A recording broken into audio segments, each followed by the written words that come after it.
Well, what's up? Welcome to TTBoy TV. Today, our guest is special. It's very special to me. She's a serious part of my history, the beginning. Yeah. And also, she is like one of those idealistic prototypes or idealistic thoughts you think of when you think of a bombshell, big-titted redhead. Right? Yes. Like maybe the original, one of the originals, right? I am. And she is a star from the 90s, a producer, director.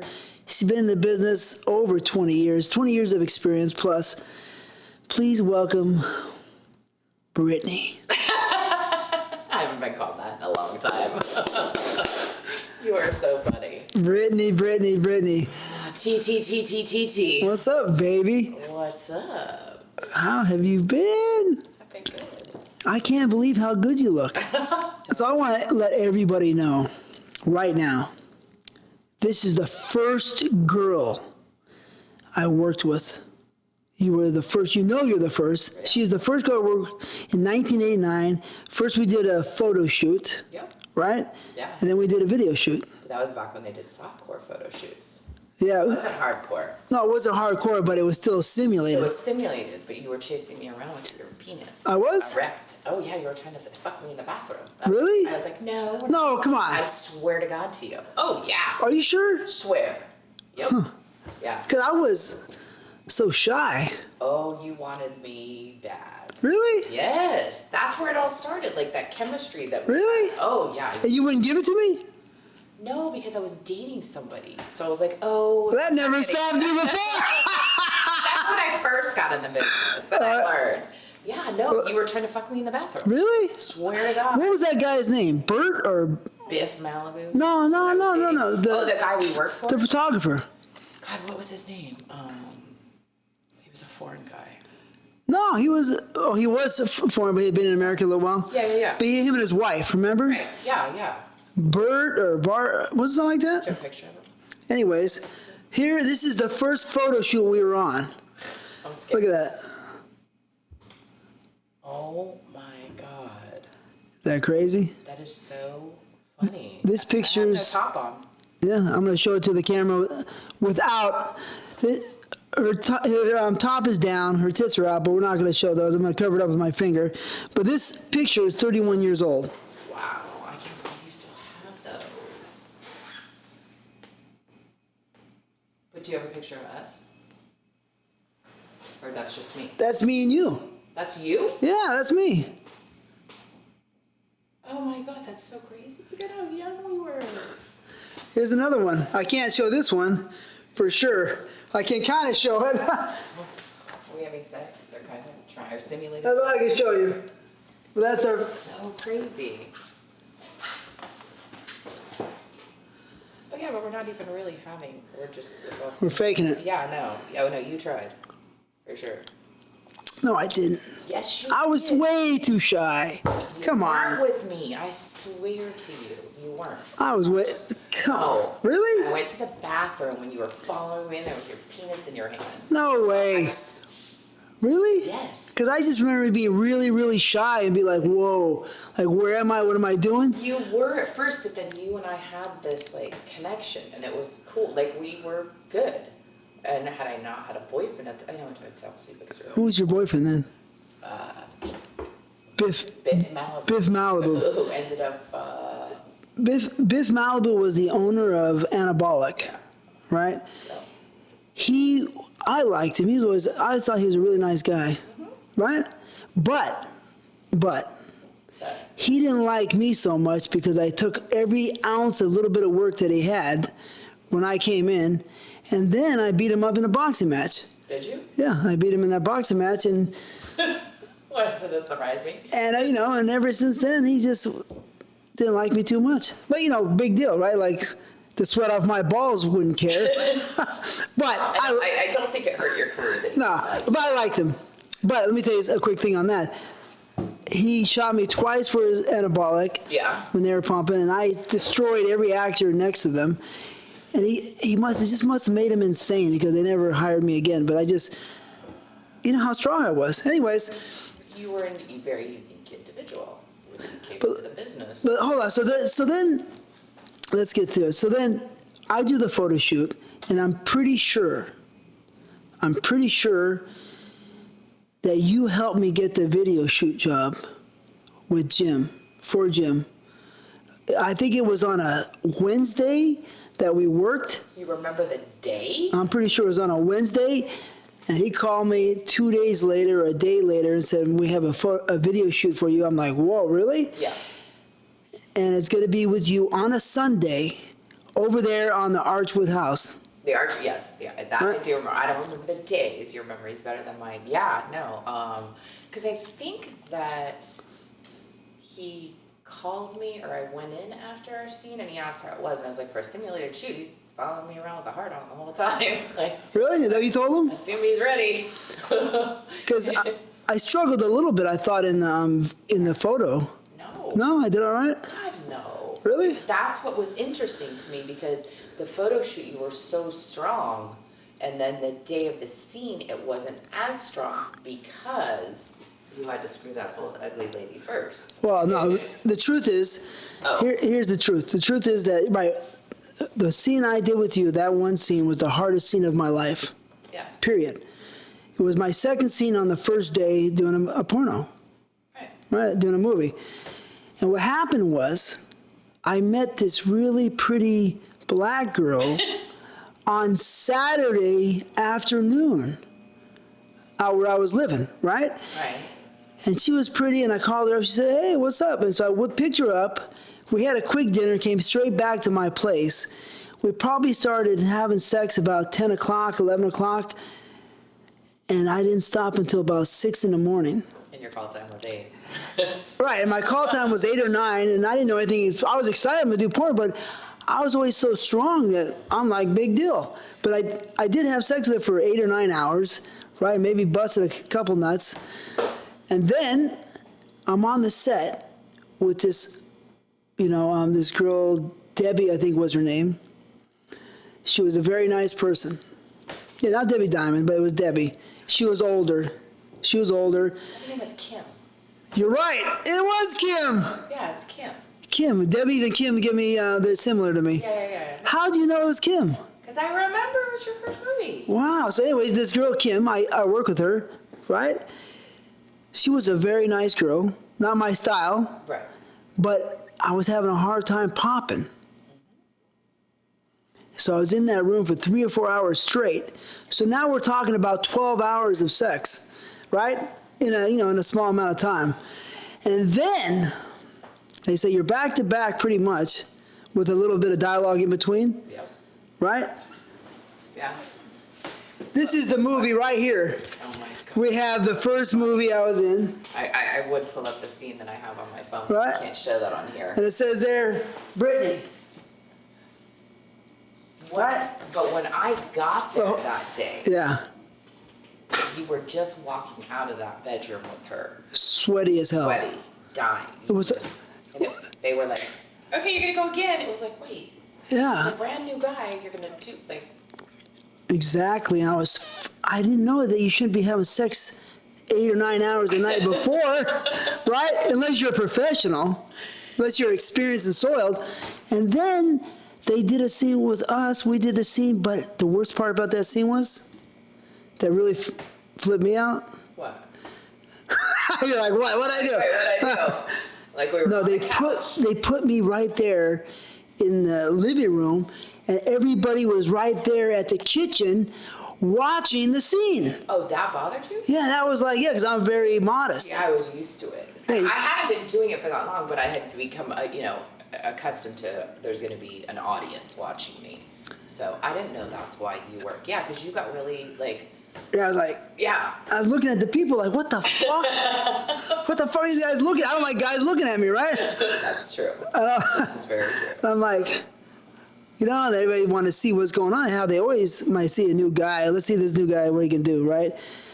And then you were like, you were mad, like, what's wrong with you?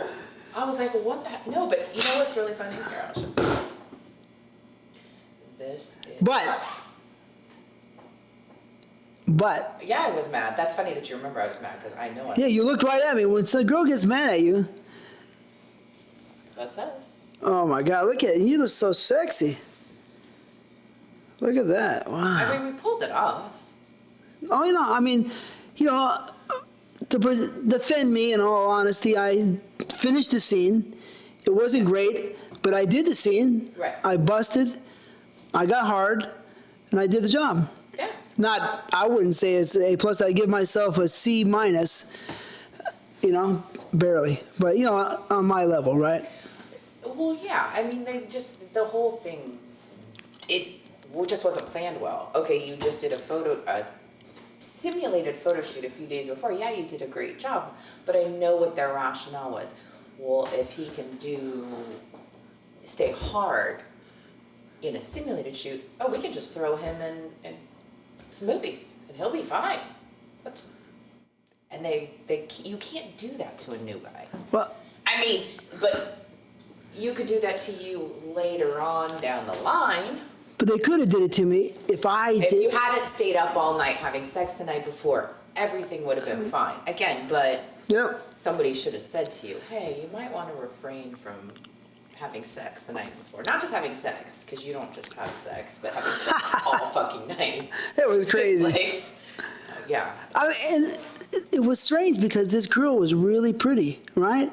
I just, out of the blue, this girl was like, hey, right? And I was like, hey. I mean, what kind of time? Because sometimes you had dry spells, sometimes you had, feast or famine, right? When you're a guy, right? I was so horny. And this girl was so... You? Really? Yeah. I've never known you to be horny. Ever. But, the girl was so pretty and it was so weird. That day, she comes right over. I mean, I knew her for 2 hours. She came over. And she was really pretty. Like, really pretty. You know what I mean? Like a face, probably like a 9 face.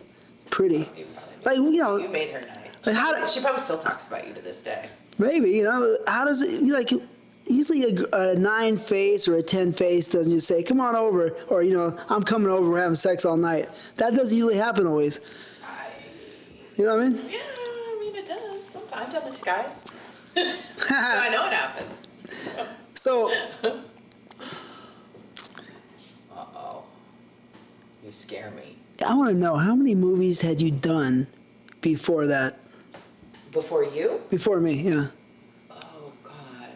I probably had only done maybe 10 or 15 movies. Really? Mm-hmm. Wow.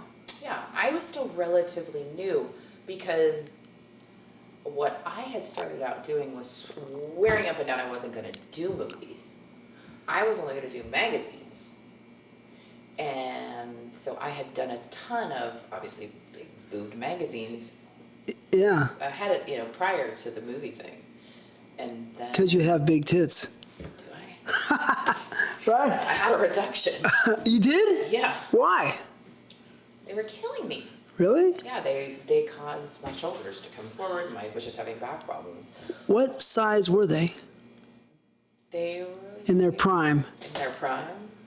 Well, they're a triple D now. I was like, I don't know, like a G or an F. Wow, really? Yeah, they were ginormous. Really? I can't remember, it's way back, But it's funny because I look at movies and they actually look smaller to me there than they do now. But I don't know if the camera took 10 pounds off my boobs or what, but... So they were way bigger than a triple D.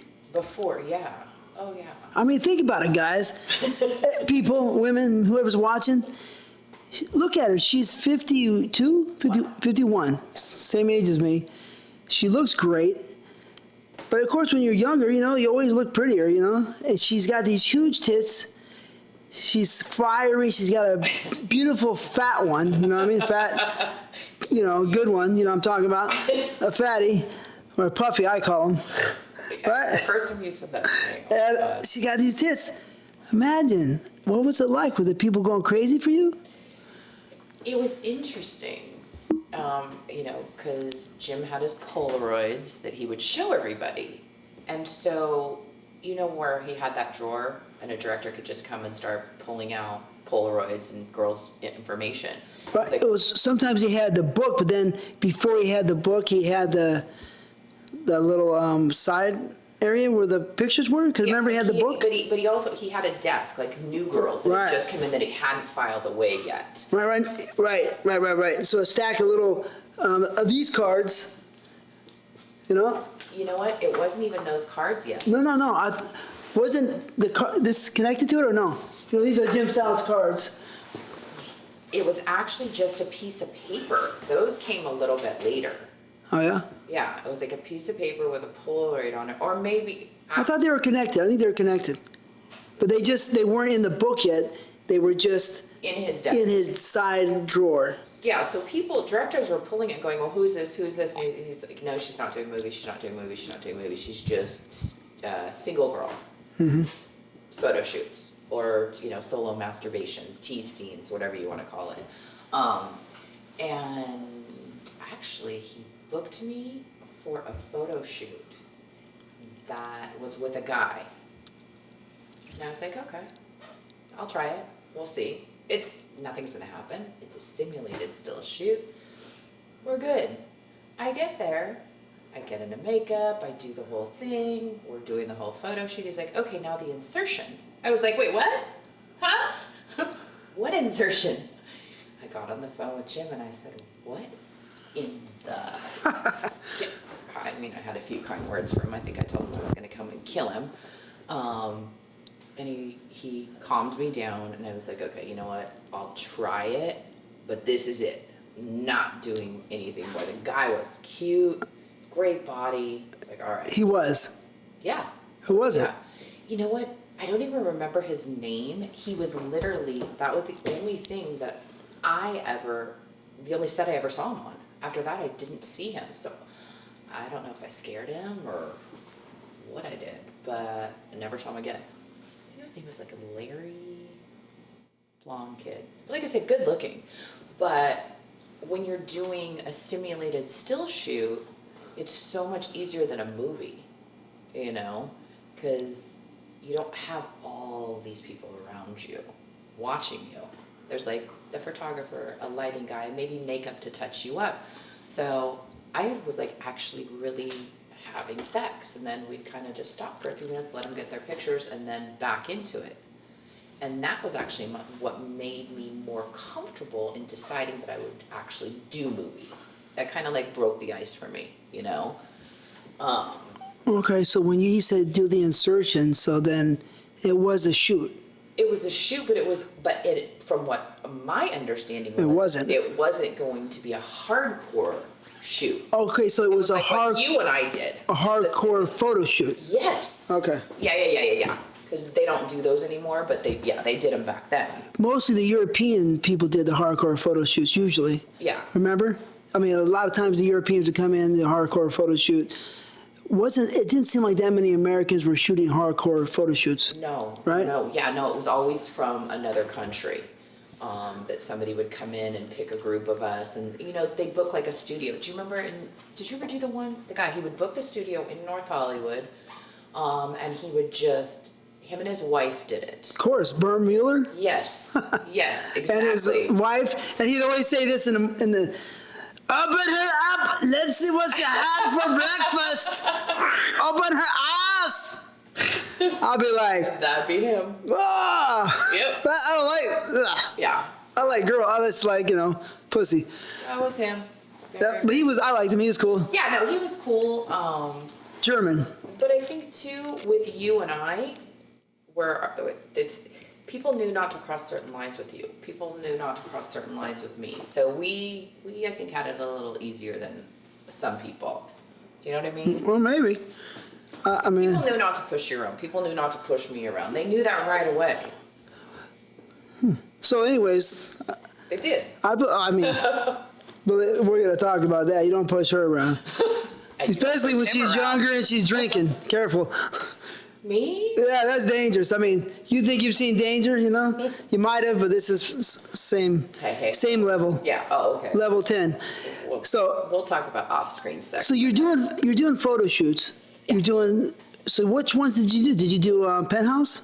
No. Hustler? Penthouse wasn't big back then. I did Hustler's Busty Beauties. I did. God, you have such a better memory than I am with that. Well, you had High Society, Society, all those. Yeah, all those. Any big jugs, I think, was one that I did. I mean, for obvious reasons. Any kind of big boobed themed magazine. How much were they paying back then? Back then, you know what was crazy? The photo shoots actually paid more than a scene. Really? Oh yeah, a photo shoot was like $500. Wow. Yeah, or a scene was like $300-$400. Really? Yeah, that's why I like doing the magazines. I was like, screw that. I'm by myself. I don't have to touch anybody. Nobody's gonna touch me. I just have to touch my boobs. I used to get $500 to do like a solo big boob video in a bathtub. Yeah. Remember Lance Anderson? Yeah, of course. Yeah, I think his studio was in Reseda. He was a little. Off. He was a nice guy. Very nice. Nice guy. I wouldn't say he's off, but he obviously liked the girls. Oh, for sure. Right? Yeah. Did he ever grab your pussy? No. No? No, I'll tell you about a shoot I did. But he was professional. Yeah. But he was really nice, and he gave me work. Thanks, Lance. No, he used me all the time because there weren't that many girls in the business that had natural big boobs. The truth is, the people should know that girls with big, beautiful, good shaped breasts, they're always more of a, it's a little bit of a novelty, but it's also a specialty. Yeah. Right? Yeah. So not that many girls really have them. So when they came in the business, the girls had them come in the business, people would fucking go crazy. Do you remember, were you in the business? Her name was Champagne, but she worked with her husband. She was kind of like a dirty blonde and I was a redhead. Her and I were built exactly the same. We both had natural boobs. We both had the smaller waist, the bigger asses, and she was amazing. But Really? she had real boobs. I had real boobs. There weren't really too many girls that had natural big boobs. I can't even think of 5 of them. Seriously. So, You know, when you think about all the years of the big boobs, there's not that many girls that come to your mind. Of course, Christy Canyon. yeah. Oh, actually, okay, yeah, Christy Canyon. You know, who I went to high school with. I'll tell you who had great boobs Who? that ruined them, but they were fucking incredible. Okay. Brianna Banks, True. the real ones. Sure. They were double D, perfect. But she was after my generation. Yeah. Yeah, I'm talking about like my generation. Yeah, right. There weren't really. Yeah, who was there? There was this girl, Sabrina Dawn. She didn't have as big boobs, but I work with her. yeah. So, and I work with her and her mother in the same scene. I remember that. You do? Yes. yes. For Ed DeRue. Oh God. I actually did my first girl scene with her. She was actually a sexy girl, huh? Sabrina Dawn? No? From what I remember, she was sexy. What happened? There's a look. She gave me a look, so what happened? Oh, I wanted to kill her because we're jumping forward, but I was with Jay, director in the business, and I showed up on set. He was working, he was directing actually. And she's like, oh yeah, I'm so excited. He's been calling me all weekend, this, that, and I'm like, he was actually calling you all weekend because we needed another girl there for Scotty Fox because it wasn't like he was the third wheel. And so I just got really like agitated and jealous and possessive. I was young. And I'm going to do my first girl with this scene with this girl who's just telling me that she really likes the guy that I just started dating. And you know me. I was just like, yeah, no, that's not going to happen. But all right. But she was sexy, though, right? After that, she wasn't to me. I just wanted to kill her. No, but her stature, she was sexy. Yeah, no, she definitely... Yeah, I mean, you don't care about her now. Yeah, I mean... But he looks like you still do. Ooh, that bothered me. Aren't there certain people that still get under your skin? A little bit, yeah. There's gotta be. Oh, please. Stop. Oh, yeah, of course. You and I both... We keep it real, right? Yeah, no, that's the problem. It's not a problem. It's a blessing and a curse. But yeah, I mean, with you... and with me. So Sabrina Dawn got on your nerves, but she was a sexy girl. If you want me to keep saying that, I'm just, yeah. I mean, I thought she was. a pretty girl. See, I can't remember her that well because it's so long ago, but I thought she was pretty sexy. Was she or was she not? to me, she was okay. There were so many other girls that were sexier. Do you remember Lauren Hall? Yeah. Oh, to me, that's a woman. Zara White. Oh, for me, Zara White was great. Oh. She was sexy, fat pussy. I liked her. Yeah, she was. Well, we had sex off camera. You and Zara White? Oh yeah. Really? Yeah. She was she's a Dutch from Holland, sexy mama. But see, another one who, in my time, who I never worked with her, but she's sexy for me, Tori Wells. Yeah, I never got to work with Tori. Well, she's always so sweet. Yeah, she got out. She was going to come here and do the interview, but she just got a job being a nurse, and now she can't come. She can't, yeah. She's sexy. That to me. Yes. She was sexy, hot. But she. Hot. People say, Bill Margot says she's so hot. Oh, but you know what? She loved sex. Yeah. Zara White loved sex. And that's what I think back then for all of us. It wasn't so much. And I'm not knocking anybody in the business today. They're all a brand, you know. They're out to build their brand by building their name. Back then, we were having fun, having sex, and getting paid to do it. Like, it was the dream job. I think we were there, most of us, right? Because we were having sex. Yeah, exactly. Like, I was like, wait, I get to go to work today with Peter North? Whoa. Right? Yeah, I'm cool. Like, I was excited. I'm like, I would get up in the morning and I swear to God, I'd be at set so early in that makeup chair. Who are you working with today, Peter North? I'm like, yeah, I'm good. You know. Do you think Peter North at that point in time was the king right then? He was getting the most work because Tom Byron was getting a lot of work too. But I mean, how do you compare Tom Byron and Peter North? For me, they're not really that comparable, but you're a girl. They're different. See, those were my two favorites. Oh, yeah? Okay. Oh, hands down. And back then, you know, girls didn't have a list. You really didn't choose. You just kind of, I was like, yeah, no, I'm not. There's certain people I'm not working with. And so people got used to saying, well, who do you want to work with? I'd say either Peter North or Tom Byron. Wow. We had such good chemistry. Tom Byron, you had good chemistry? Oh, yeah. Absolutely. Amazing chemistry with Tom Byron. Amazing chemistry with Peter North. Tom Byron I always thought he was a pretty strong performer. He's amazing. Really? Makes you feel good as a woman. Wow.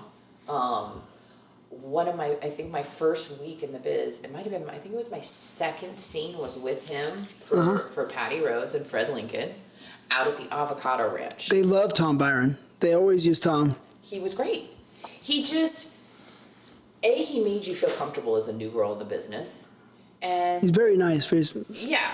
And he's great in bed. Yeah. Yeah? Hands down, he's just really. Wow. Yeah, he was a really good performer. You knew you weren't going to have to wait on him getting it hard on. He wasn't drama. He wasn't going to be late. He knew his lines. He was just very professional, and it made your job, especially as a new girl. This is work. Yeah. Like I said, you're having great sex. You're getting paid for it. Mm-hmm. What more could you ask for? I know. And then Peter North, he was Peter North. I didn't even know who he was. Yeah. And I walked on him again. He was probably one of my first scenes as well. And, oh God, I'll never forget. Never. Jesus. We did this scene, and nobody had warned me about what was going to be coming in my direction. So they had set up a living room. Remember Jim South's old house over in West Hills off of like Victory? But that was the Archwood house. That was the Archwood house? Yeah, that's where. Okay. That's the living room where I'm getting, stared down. Oh, I thought The first scene. He had two houses. You're sure it wasn't the other house? No, I'm not sure. But I know the first one was Archwood, so I don't know if you're talking about a different one. But you know what? I do remember him two houses. He had two houses. I don't know which one it was, but yeah, I right. think you and I we were at a different one. The one I was with Peter was a different house. They were down the street from each other. Yeah, right Might there. have even been on the same block. West Hills. Yeah. But I know one of them, the one that we did our first scene was where they had the living room and the kitchen was connected, so the people in the kitchen could look into the living room because it was just like an open kitchen. Right. That's one. And the other house was a little different, I think. Yeah. See, I think you and I, the house I was in with Peter is a different house that I was in with you, but the same houses. Right. But did the scene. It was great. I was like, oh my God, this guy's amazing. Rocking bod, beautiful. Just Hair's real nice, yeah. right? Oh, we'll get into his hair later and his blow dryer, but he's gonna kill me. So I obviously sat up for the final shot. You're on your knees or something, or? No, they had taken a workout bench that we had sex on, which was really awkward, but whatever. So I kind of sat up and was supposed to take it in the face. When he's ready, you sat up? Yeah, I sat up, and it literally, you hear it whiz by your head. You heard it? Hit the mirror behind me, and I said, I said, what the fuck was that? And then what happened? No, after it all happened, I was just like, well, I guess as it was occurring, because his cum shots just kept coming and coming and coming. You know how, you work side by side with him. And literally, I looked at the camera, I was like, what the fuck was that? And they're like, cut, you can't do that. I'm like, I'm a brand new girl. You don't tell me that literally I'm going to be, bombarded with what comes out of that man. A fire hose. So warn new girls what's going to come out of there, because if you don't know as a new girl not to look at the camera and go, that really just happened? Is that like real? Yeah. So, How many squirts do you think he shot? Because we were just seeing side by side, who knows how many? 200, 300 times, who knows, a lot of times. Yeah. Hard to say for sure. Maybe only 200, I don't know. At least on 200 movies together. How many, because he would count them down, how many do you think was by you? Because he counted down 16, 17 in front of me numerous times. 5, 6, 7. That's all? You sure it wasn't 13, 14, 15?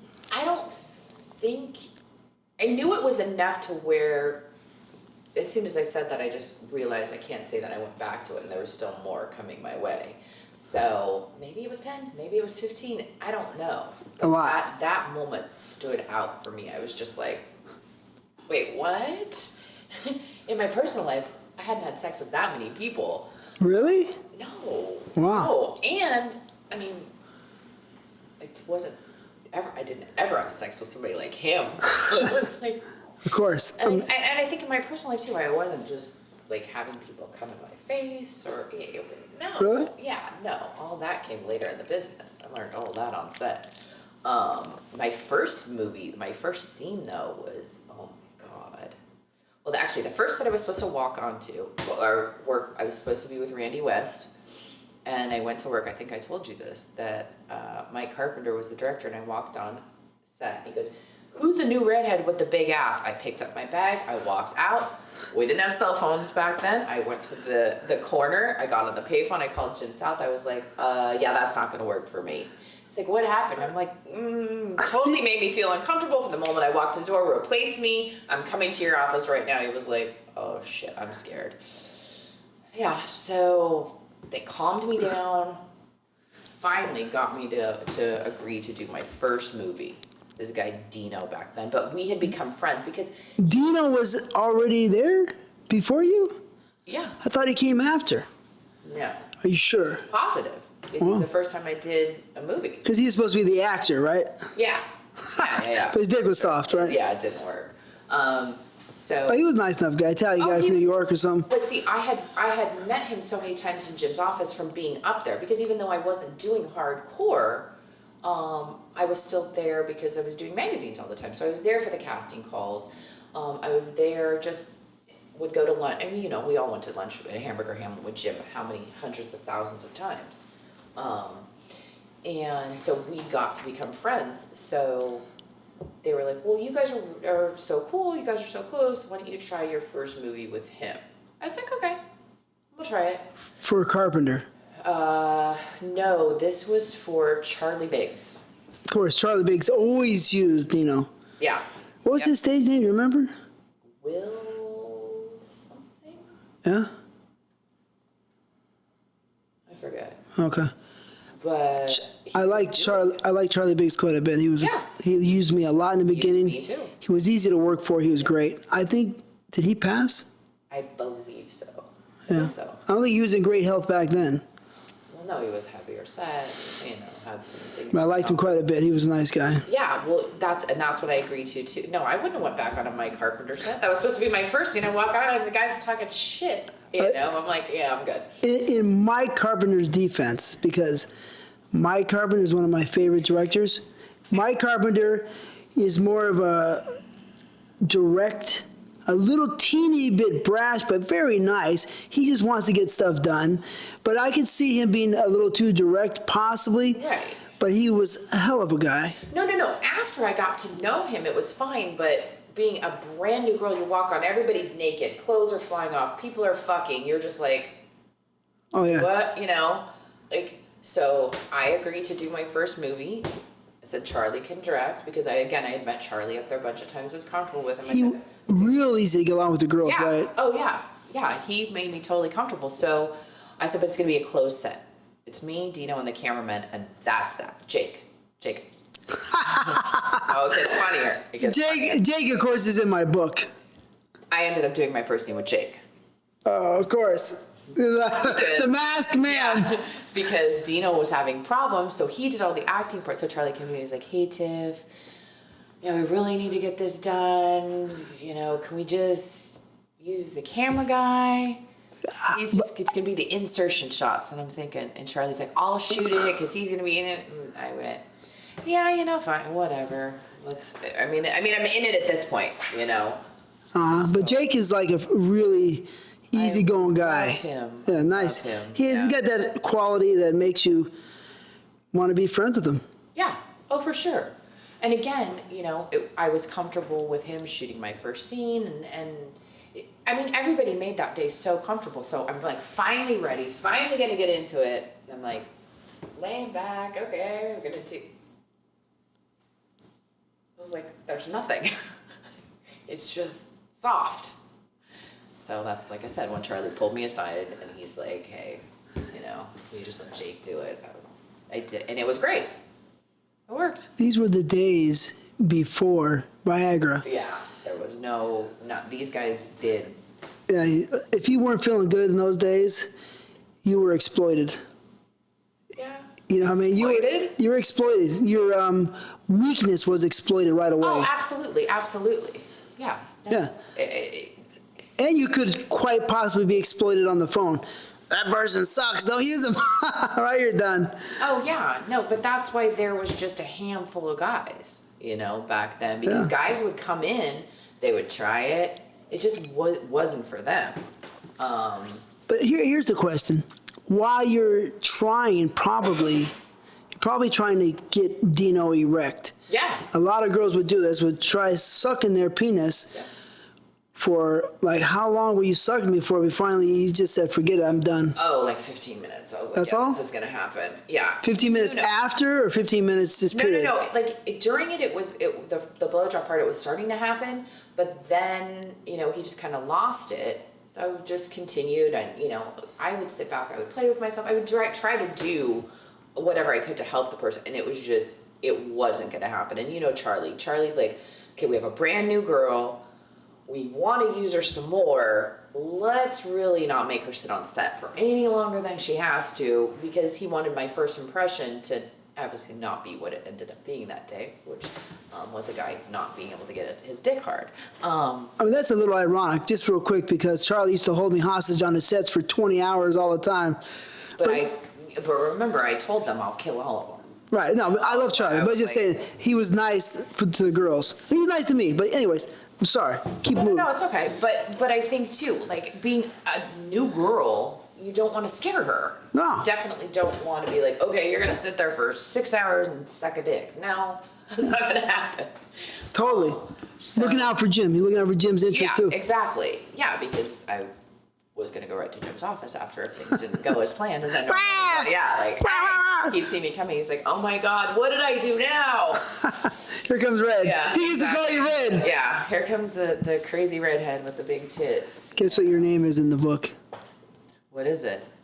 What did you renamed me in your book? Yeah, I can't tell you. What am I?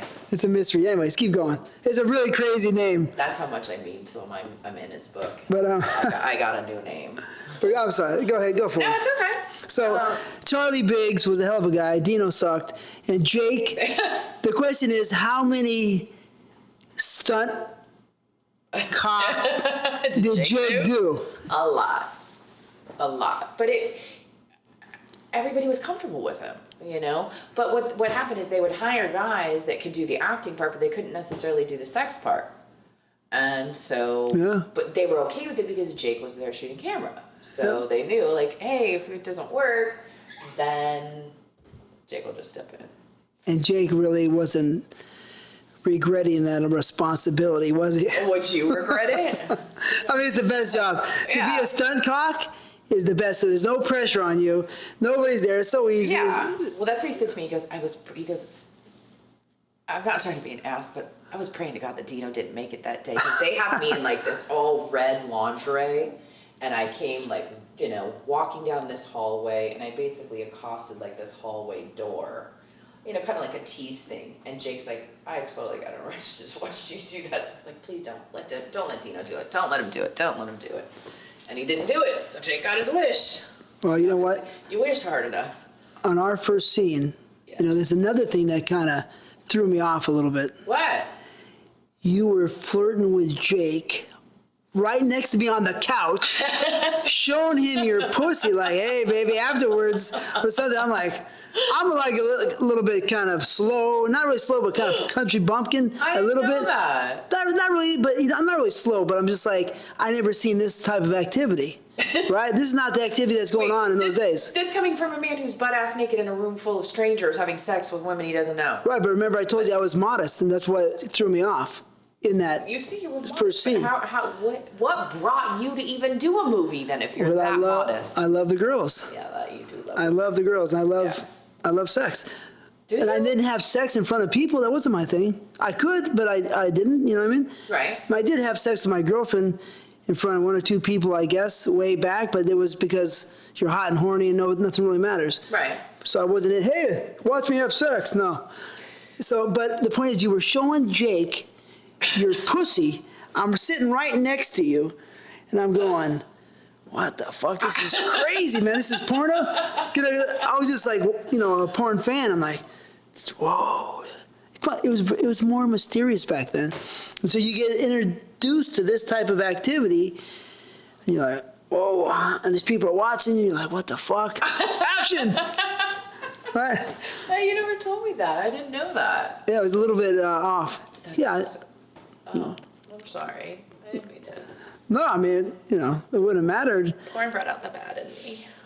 Really? I learned a lot about myself in porn. A lot. For sure. Oh, yeah. Didn't you learn a lot about yourself? Yeah.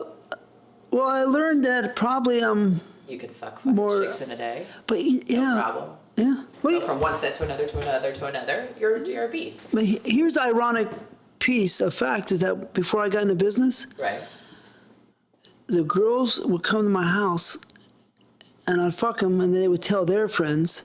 And sometimes they'd tell their friends. Girls in the business? Normal girls. Oh, normal. Right here, because I could fuck so long and so good. All the other guys bust quick, and usually I'm going for 4 to 8 hours. Normal, you know. Right. Like 1 to 2 hours for me was a waste of time. You know, just natural, right? So. And you owe me about 5 hours. Yeah? Yeah, the last time that we had sex, I only got like an hour. Really? Yeah. Well, you were done. I wasn't done. No? Huh. Well, hey, I guess I got older. I don't know. But what happened? You said that I smacked your ass hard and. Oh, I had handprints for days. You liked it. Wait, you have to tell the story. So we worked together the photo shoot. We did a movie together, and then I got out of the business. Yeah, because I got married. So we never worked together. So there was always this chemistry of, because our first scene wasn't the greatest, but there was that tension, there was that chemistry, and we could feel it. But he, being a respectful person he would never cross that line. I was married. I know you wanted to. I wanted to. Well, but you know what I mean. So you really, we'd flirt all the time. All right, hold on, Tiffany. Did we not flirt? Tiffany, hold on. What? I think you have selective memory. Why? Because. No, we did not. After we did the movie together, we didn't have sex. Tiffany. We did? We had sex so many times. So many times. No, that was years later when I was unhappy. Yes. I swear to God to you. No way. I can even bring an example since you're talking shit like that. Wait, then why, I mean, it's not shit talking, but you think this, but let me tell you, give you a quick example. Okay. I'll give you 2 examples. Okay. And there's way more than that. What? Yeah. All right, so this one time we're at the awards show. At some awards ceremony. No, I think it was over at the XRCS. Sheraton or something in Studio City. Okay. Or Universal. Yeah. Universal Sheraton, and we sneak around the back. You have a dress up. I lift up that dress, and boom, bam, thank you, ma'am. Then why wouldn't you touch me until after I got a divorce? Hold on. And then there's another time. I remember the time on the floor in the office. There's another time besides that. Oh, shit. Yeah, this one's really going to be bad for you. Where were we? We were in Cabo. We had sex in Cabo. And you were telling me, come on. And you try to invert yourself so that I would come inside you and get you pregnant. You said, get me pregnant. And you can't, and I'm saying, no. Right? And you were like, I went to Cabo to try to get pregnant from Jay because I was ovulating. You and I had sex? I don't remember that. Was I drunk? No. What? Matter of fact, you chased me around the whole weekend. Did I? Yeah, I mean, we had sex once, I think. Why do I not remember it? You're in trouble, right? Yeah, I'm like, wait, really? But then that one time on that trip, you were so drunk that you started attacking Jay, punching him. And you, okay, let's figure this out. You're about 5'8"? Yeah. Right? What did you weigh back then?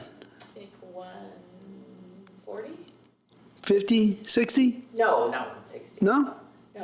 150? Yeah, because I had just lost a shit ton of weight. I was down to 137. I don't think so. In Mexico, you were at 150. So, No, wait, what?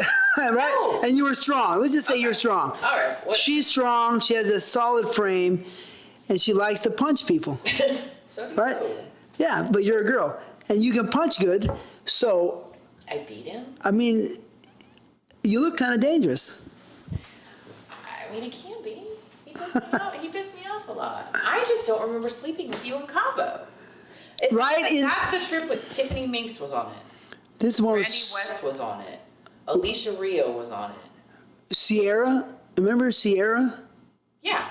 Sierra was on that, and remember Rebecca Bardot was on Yeah. Okay, that is the same Cabo trip. it. And Because Jay was shooting movies and you guys were doing photo shoot stuff for Hustler. It was like a dual thing that you exactly. guys were doing. Clive McLean was there. Yeah. Oh. Right. Yeah. He passed away. He was the chief photographer for Hustler since the beginning and till he died. Were you staying in the same house as Jay and I? You were? Probably. Oh my god. Right. And so it brings me to the second point. Why did I tell you I wouldn't have sex with you until you were divorced? Yeah.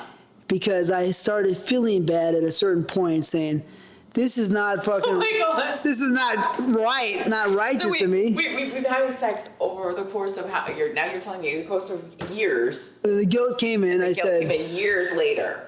Okay, after multiple times. I was like, you know what? This is not, because I was younger, right? And I was like, this is not nice. So I quit. Yeah, but And then you chased me around. Do you remember you made me show you my divorce papers? Wow. I mean, that's just the way it happened, yeah. Okay. But I mean, we had great Chemistry. We had great sex.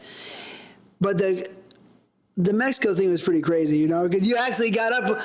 I didn't come inside you. I might have lied to you, but I didn't. And then you got up, inverted your hips, going, I want to get this in there. I'm like. I think you're mistaken because I literally went there to get. Should I get a DNA test and see if my kid's yours? I didn't come inside you. They're so pre-cut. Oh shit. I didn't get pregnant. I know you didn't get pregnant then. No. Anyways. Because I went there and I had sex with Jay and I was like inverted myself and was hanging upside down and people come in and go, what are you doing? I was like, Jay and I just had sex. I'm hoping I get pregnant. Oh, you tried. You tried. Was I drunk? Same thing with me. No. I was sober? Where was everybody? Probably shooting someplace. And they left you and I home alone? Exactly. That's horrible. Was it just you and I? Uh-huh. Oh, shit. In the room that connected to a bathroom, right? You remember that? I mean, they probably all did, but that one did. Any case, moving on. So, alrighty, you learned a little bit about yourself today. That's what I told you. I said, you better watch what those questions are. So I have another question. Oh, no. Was your sister as wild as you? Or more wild? I'm we can't say her name because she'll be in big trouble. It'll cause a riff in her whole. Oh, really? Yeah. We can't say her stage name? No. Really? Yeah, no. Whoa. Yeah, no. Really? It'll cause big problems with her. Yeah, no. She's married? Oh, yeah. It'll cause major problems. I think probably me. Yeah? Yeah, for sure. Yeah. So we can't talk about your sister, okay. No. She was a very pretty girl. No, she's very pretty. She's very popular in the business, but Yeah. it will literally cause. Okay. Yeah. I like her. She's cool, so we'll say nothing. Yeah. No, I love her. We're really close. Yeah. I mean, it was interesting because there weren't too many. The other sisters that were in the business was Tammy Monroe and Yeah. Tara Monroe? Or? and Tara. Yeah, Yeah. exactly. They were the other sisters. And then they had these other little twins, these little blonde petite twins. Oh, that's right. Who was that? I can't remember them, but I worked with both of them together.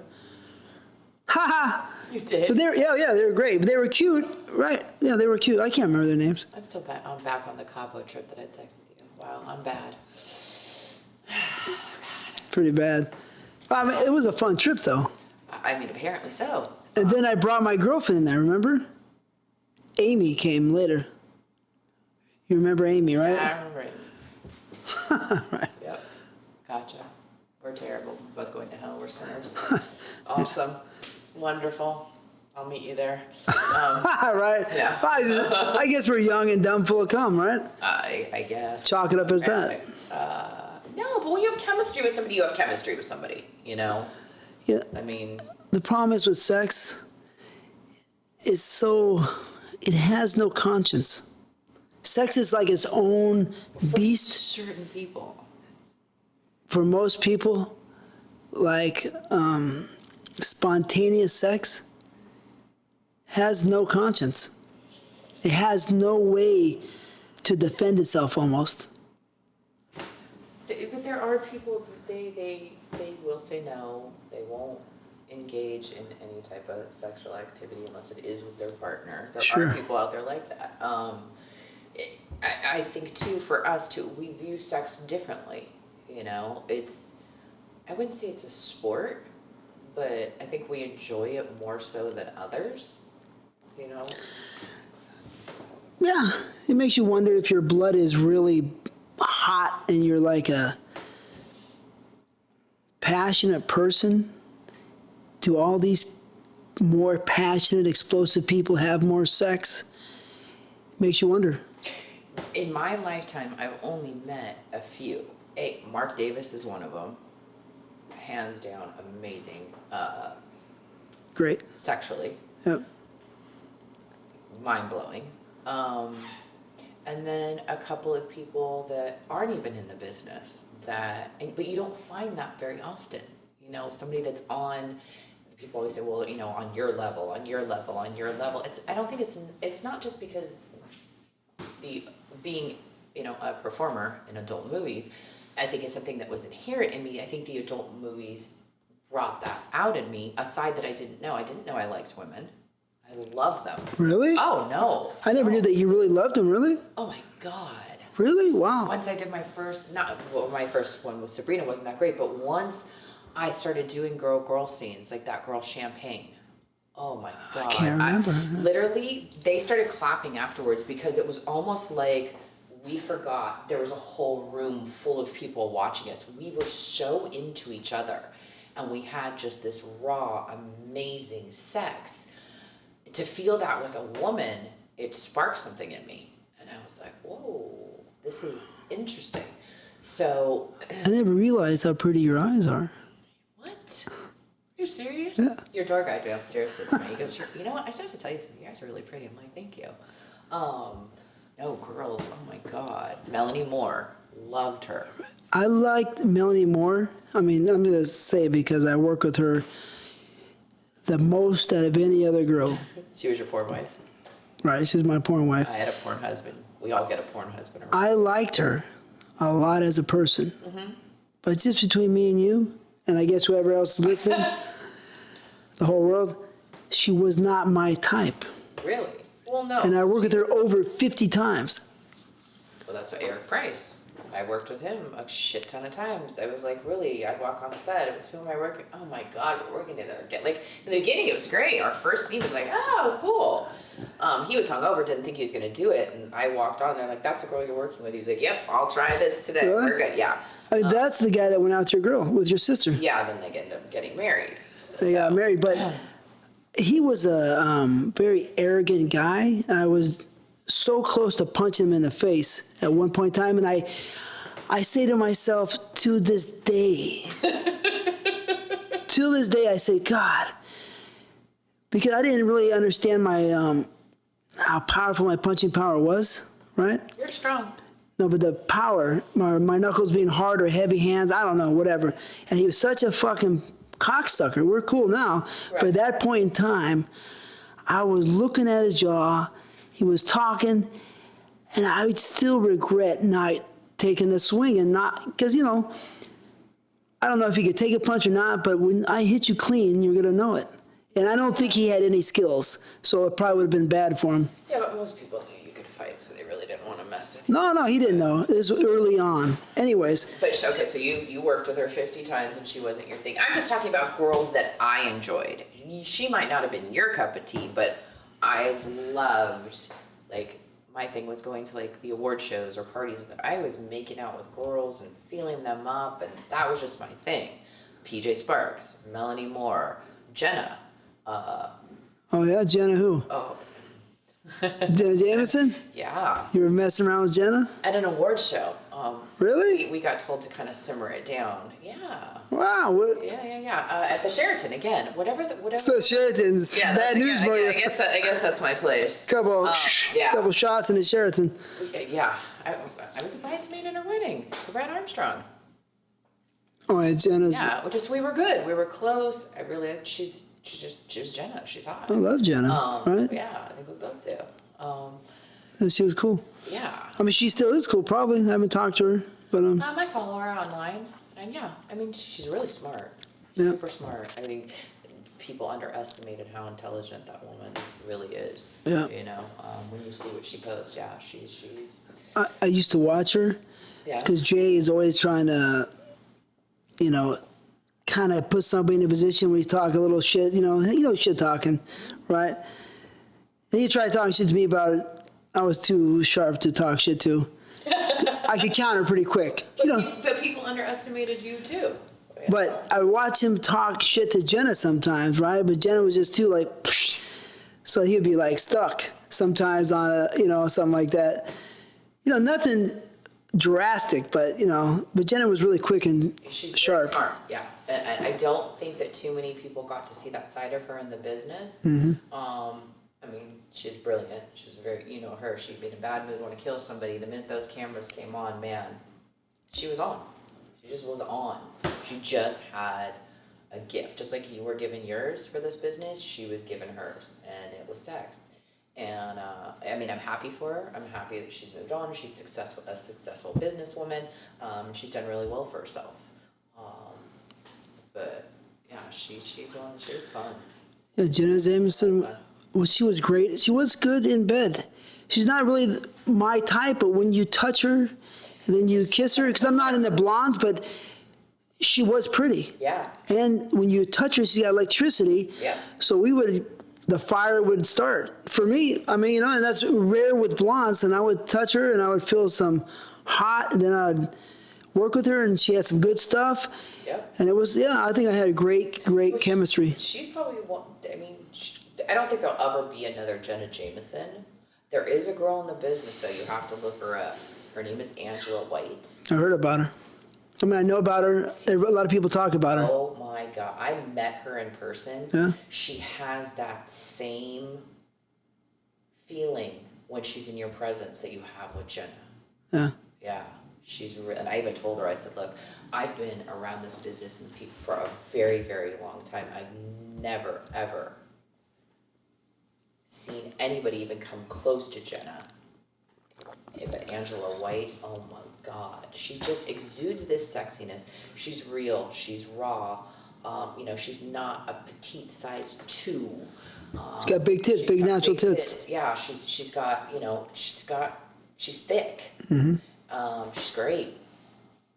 I have had some people on the show, probably 3 or 4 guys said that they really like Angela White. She is, and I can tell you Special. Says she's a beast, an animal. Yeah. I mean, she loves sex. She's real. Yeah, no, really and truly. So, when did Jenna retire?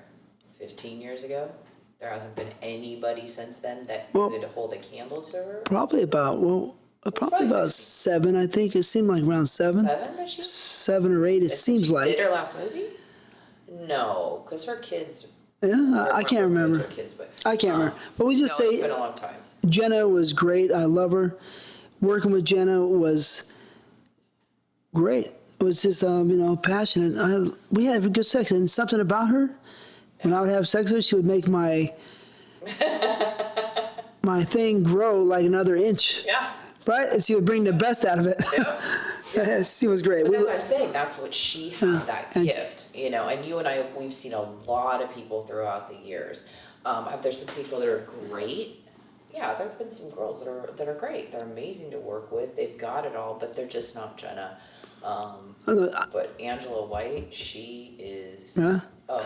But the thing about Jenna too was the way she could control people, the way she could speak. Right? I mean, she really could speak and think so well. Yeah. And she did a debate with Rush Limbaugh or one of those. I heard about that. Yeah. Huh? Yeah. I think she held her own. Or if you follow her on Twitter, and people come at her, and she's got a lot of supporters. She's got a lot of love. She's got those rare occasions where somebody comes and they just want to try to put her down, try to degrade her for what she's done. She comes right back at them. Yeah. And she makes them feel very unintelligent. Yeah. She's special. She's super smart. Yeah, no, she is. I'll never forget the first day I met her. Oh, yeah? Really? Yeah, when she had just gotten into the business and Wicked was deciding whether they were going to sign her or not. And I think she was like 18, 19. She was cute, yeah. So she was so cute, right? Yeah. She had that cuteness about her, right? She's just her inside, her spirit is just cute. Yeah. And then they signed her, and the rest is history. She made Wicked, Wicked made her. I mean, together they went off on their journey and really accomplished a lot. But I'm telling you, incredible. Angela White is on that Jenna Jameson level. Really? So that's the next one. For sure. I don't know if anybody will ever get to Jenna's status because she did all the mainstream stuff that she did, and I don't know if there's so much of that anymore for some of the adult girls. Jenna just took it to a whole nother level. Angela White, though, is on every other level. She's up there with Jenna. There's another girl who they talk about. Mark Spiegler was in here. He talked about that above Angela is Riley Reid. I mean, I don't know her. I've seen her move, like clips and stuff, and I follow her on Twitter. She's very popular. She's got a very large following. I don't see it, but I'm not the love I'll die all. Angela to me is just this woman, and back when we did movies, we were women. Even though we were 18 or 19, we were built like women. Does that make sense? Like, she's built like a woman. You're built like a woman. Yeah, not every girl was built like you. Right, but Angela's built like that, built like a woman. And Riley Reid, for me, she's thinner, and that's a type, and that's great. She's a cute girl. She's done well for herself, but she's not my type. I think Angela's more my type, your type, just well-rounded. The boobs, the body, the butt, I feel like you're with a woman. Yeah, I mean, from what the people say, when they bring up Angela White's name, when I bring it up, you could see something. Oh, you see the look in their face. Yeah, she's special. So, literally. And I follow her. Do you? Yeah, I follow her. Yeah. You know me, I'm all about a real performer. That's what she is. Yeah. Man or woman. Yeah. I respect all the fellow performers out there that are legitimate.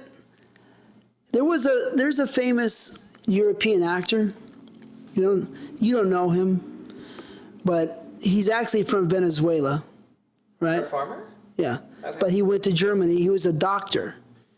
before he started working in the business. He was a full doctor, went to school, had his own practice. His name is Franco Roccaforte. He's a big, buff, he's a black man. He's 6'4", a lot of muscle. He went to Germany in 1989. He said, I'm going to get me some, he loved the white girls. Right. But imagine him, you're going to know that he's a very handsome guy. All the girls probably loved him in Venezuela. Because he's big, strong, big dick, muscles. He's a doctor. I mean, where do you get this guy at? Right? Think about it. Not very common. Right. Usually a doctor's kind of, got to become a doctor because he doesn't have all the girls chasing him. He needs to succeed and become somebody on average. Right. Usually a lesser stature, usually. That's how I see it. Doesn't mean they're not smart. Right. But you got to prove yourself in life. If you get a lot of love from the beginning, you become spoiled. And then it's hard for you to advance in life. True. Very hard unless you have so much support and you have strength.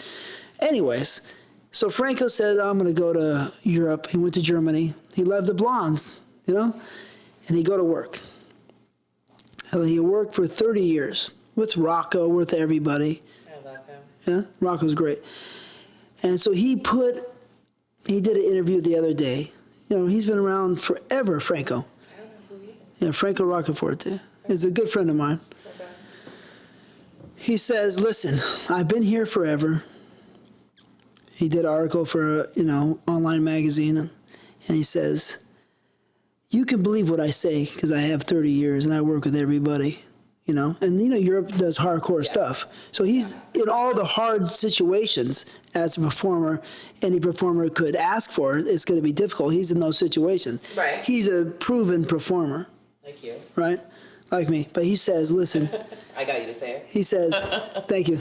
He says, for me, I respect all performers, but a performer that is a performer who relies on the pharmacy, for me, is only half a performer. And he says, this is the way I look. And he gave a rundown of who he thought were the top people of all time. You. Me and Rocco. You, Freddie, Nacho, when he was here. Nacho, and some other people. Randy West didn't never take anything. No, but I guess. Are you talking about like the performers were over the top? Mark Davis never took anything, ever. Mark Davis is great, but I would never take anything away from Mark Davis. But I work side by side with him. I don't think he could keep up with me. But you're a whole different. There's not another Jenna. There's not another TTBoy. There's just not. And I would not take anything. Mark Davis is great. Right. Great. He's the top. He's great, and only love for Mark Davis. Yes. But I just don't think he could keep up with me. That's all. I don't know though. He's got this love and this passion for women that is so intense. But so do you. So you were on a whole nother level though. You is there another you? There hasn't been. Also, I came into always come to my scenes completely focused, in great shape. Yeah. Never under the influence of anything. No.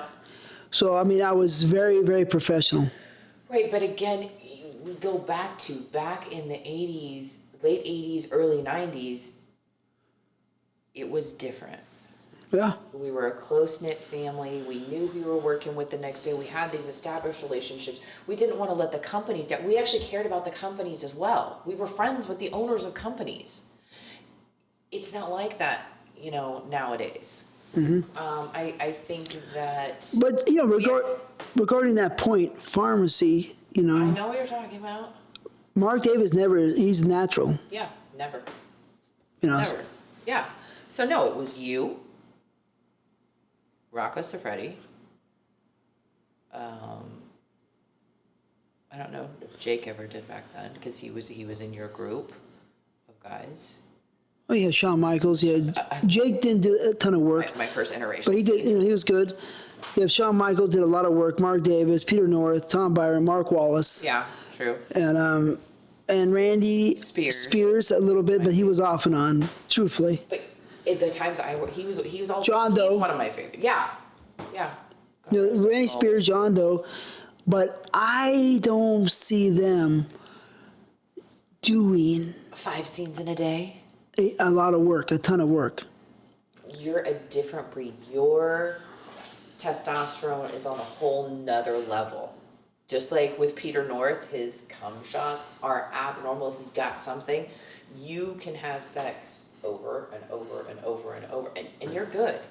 And you're just as good on the 5th one as you are the first one. You have this passion for sex. I love sex. And I came in shape so I could give 100% energy to every scene. Yes, you came Right? in great shape. And I don't think, And on time.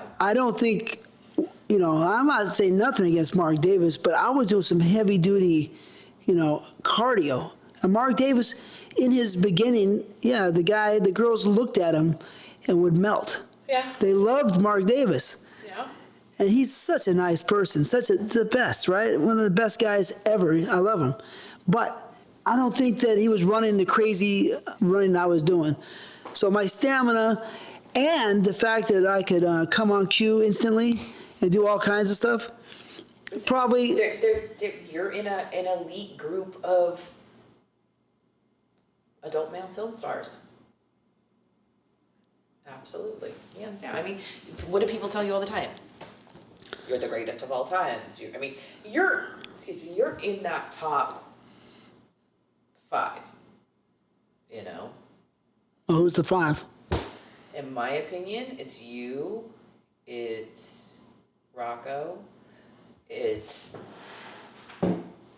probably Tom Byron, for sure. I mean, he never needed it. He was always consistent, always did his, he was just on. Rocco, the same thing. I was on Rocco's first set, the first time that he came to work. Rocco's incredible. Amazing. But again, what do the 3 of you have in common? You love women. You're extremely passionate about sex. You care about the product that you're making. And you guys, you come with your A game. Like you said, you come in shape. Rocco came in shape. Tom Byron, not so much, but... That's why I have to get you on that one. Rocco, unbelievable. Always, he came in shape. He came serious, so serious. Big dick. Yep. You know, the girls loved him too. Yeah, Rocco is unbelievable. Tom Byron was strong performer. Yes. But... I know. But he was not running, from what I know, 3 or 4 or 5 miles a day, being in incredible cardio shape to bring electrifying scenes to the... You're not allowed to say electrifying. Why? Because there's an idiot in the business that said it all the time. Drove me nuts. Oh, really? Who? Dale DeBone. Ugh. Oh, okay. That's a joke, right? Yeah. He's a joke. So, anyways, that's what I mean. There's, like, Tom Byron, I work side by side with him. Very strong. Right. And you tell me that he was great, so he's great. But he was passionate. But I'm saying that the 3 of you have in common is your passion for women, your passion for sex. You 3 are just unbelievable. You make women feel good. And I mean, it's awkward enough being on a set and you've got a camera this far away from, every orifice of your body. You need a guy to kind of take you out of that. So you forget that you're in a room full of people and all eyes are on you. You guys have that ability to basically pick that woman up off the set, move her over here into a whole nother world. And there's not a lot of people that can remove a woman from all of these outside elements and make them feel amazing. I mean, you guys did that. You were on a lot of sets that I was on because Jay was producing them, directing them. You were our illegitimate adopted child. So you were on a lot of those. Yeah, I mean, you're a different breed. You will go down in the porno history books of one of the best of all time, if not the best. You know that. I mean, I know you're humble, and you're not just going to say I'm the best because you too also respect your fellow performers, and so I respect Rocco's ability. Right. For me, Rocco is, amazing. I don't know if he could do as much work as I could do, but that doesn't take anything away from his greatness. You know what I mean? Passion. Yeah, he's just so great. So that's what I see. And he's a natural performer, strong, all that. Rocco's great. Yeah. The other performers some are very, very good, and some are good, but there's levels to them. And, Tom Byron was a very strong performer. Yeah. And I think a lot of girls liked him, Right. liked working with him. Yeah. So, which is a testament of how good he really is. Right. Because he made you feel like you weren't even on a film set. He made you, he transported you to this whole other place.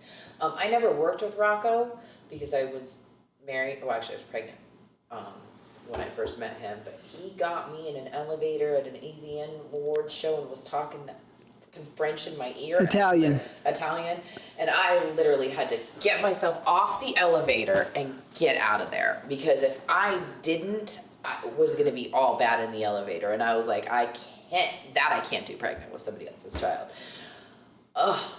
Rocco. He was a good-looking guy, tall. I mean, he had a lot of wonderful attributes about him for girls to love him. Yeah. But And he's nice. And he's so nice. Yes. Yeah. I mean, Italians So respectful. have that smoothness. A lot of them have a smoothness about them. But you know what? There's somebody in the business now. I don't know if you were in or out when he... And charming. Spirited and charming for Rocco, yeah. Yeah, well, Johnny Castle. Do you know who he is? Johnny who? Johnny Castle. Just a great guy. Girls love him. He's in Vegas. He was a performer here for a long time. Jay used him a lot. But he Jay used him a lot? Yeah. Maybe when you retired. Great. Johnny who? Castle. Never heard of him. But women love him. He's absolutely, yeah, he's amazing. Absolutely, just hands down a great guy. Great person. Okay. You don't find that. And caring, there's, obviously you and I have seen the business go from point A to where it is today. But we don't want to forget this one performer who a lot of people want to forget him, but I won't forget him because he really was a very strong performer. Who? Mark Wallace. Oh, he was, yeah. He's very good. Yeah. Well, him and Tom Byron are like this. Yeah. But they weren't fucking, but... No, they weren't like that. They were like that. But they were the best of friends, just like you and Jake were. You guys were the best of friends. There's always... Guys in this business always, like, for John Doe and Spears, Randy Spears, those two were super, super close. There was always the dynamic duo. Yeah, yeah. Well, me and Peter North worked a lot together side by side. Right. Me and Mark Wallace worked a lot together. Did you? Yeah. So me and Peter North probably worked the most side by side, and then second was me and Mark Wallace. Wait, so what year did you get in? 89. So did I. So I got in... When did you get in? What month do you think? Probably the summer of 89? Really? Maybe. Were you part of the Stallion shoot? No, I left. I didn't want to be there. So you showed up on the Stallion shoot and left? Yeah. What did it look like on the I Stallion didn't shoot? even go inside. No? No. Yeah. That was a fiasco, I heard. Yeah, I went in and it was like I was supposed to work with, and I love him to death and he's such a great guy, but it just wasn't for me, Ron Jeremy. And I said, I'm going to go home. And in those days, he still was fairly okay looking. Yeah. No, it just wasn't. That's why I ended up not staying in doing too many movies. I love the sex and whatnot, but it was just showing up on set and not having that chemistry with somebody. I was like, yeah. Really? Yeah, no. That's not going to work for me. I did a lot of girl stuff for a long time after I stopped doing boy-girl. So did you work with Randy West? Yeah. I mean, Randy West is a very nice guy. Have you spoke to him? No. Because I want to get him on the show. Oh. I was a fan of his, Yeah, sure. I was a fan of a few people. I like John Leslie, like Jamie Gillis, Randy West. Love him. Peter North. God, Jamie. That's probably about it. Who I thought was cool. Oh, Joe. I thought Joey was cool. Joey, so you work with Joey? Yeah. No, I didn't work with him, but he was on. I was on set with him. You didn't work with him? Jay hired him a lot. Yeah, Joey Silvera was great. Yeah, we worked. Me and Joey worked together a lot of times. Yeah, Joey was another one that was just a nice guy, you know. No, I never. Do you think, you know what I mean? Oh God, what do I think? I mean, you know, you gotta have to be really, really, really 100% honest with this and think about it. Do you think these new performers that, like, you know, Franco said, are reliant on pharmaceuticals? Do you think how many of them could make it in the day of big sets and a lot of pressure, and the small family, which is a more mysterious situation? Okay, so here's what baffles me with how it is today, because they don't shoot movies like we shot them. Yeah, the big sets, it's more difficult. They're there all day for one scene. Shooting some of them. Some of them. Some of these companies, I'm like I'll talk to friends. They were on set for 7 hours. Having sex? Shooting a scene. Oh, that's kind of difficult. Where back then we'd shoot a movie in a day or two, so you'd have dialogue, you'd have your scene, you'd have dialogue, somebody else would have a scene, you know, it was broken. This is just all you for 6 or 7 hours. So if I took you and I put you in a 6 or 7 hour today, could you do it? Yeah, you could. But if I took a Randy Spears and put him in a 6 or 7 hour day, could he do it? Probably not. So how do you... Guys have it so much harder nowadays than they did back. Oh, for sure. Hands down. Yeah, no, absolutely. Like, you would come in for an hour or two and you'd have sex, which is still not the average person can do. But now these guys have... I have a friend of mine who literally had to do, I think for 5 hours, it was a mutual masturbation thing with a girl and himself in a taxi cab. And they had him literally, I think it was like 5 hours. Jacking off? Jacking off. Really? Yeah. Huh. Well, that sounds kind of crazy. It is. Like, and the poor girl, she got tired of touching herself. He got tired of touching. Who shoots that? We would never have shot 5 hours of that back in the day, ever. You're going to lose some of the spontaneity. You lose some of the heat. Right. It's just that oomph is no longer there. You don't need to shoot that much. I shot a scene one time. These Italians came in town, and the scene lasted for 8.5 hours because the guy was. You didn't leave? No. What? That's a long time. That's what I'm saying. If I took you and put you in the business today, could you survive? Absolutely. You could. Yeah, but we're talking. What I'm saying is, in these earlier days, there's no pharmaceutical. Right. So you can't. You have to be 100%. But natural. But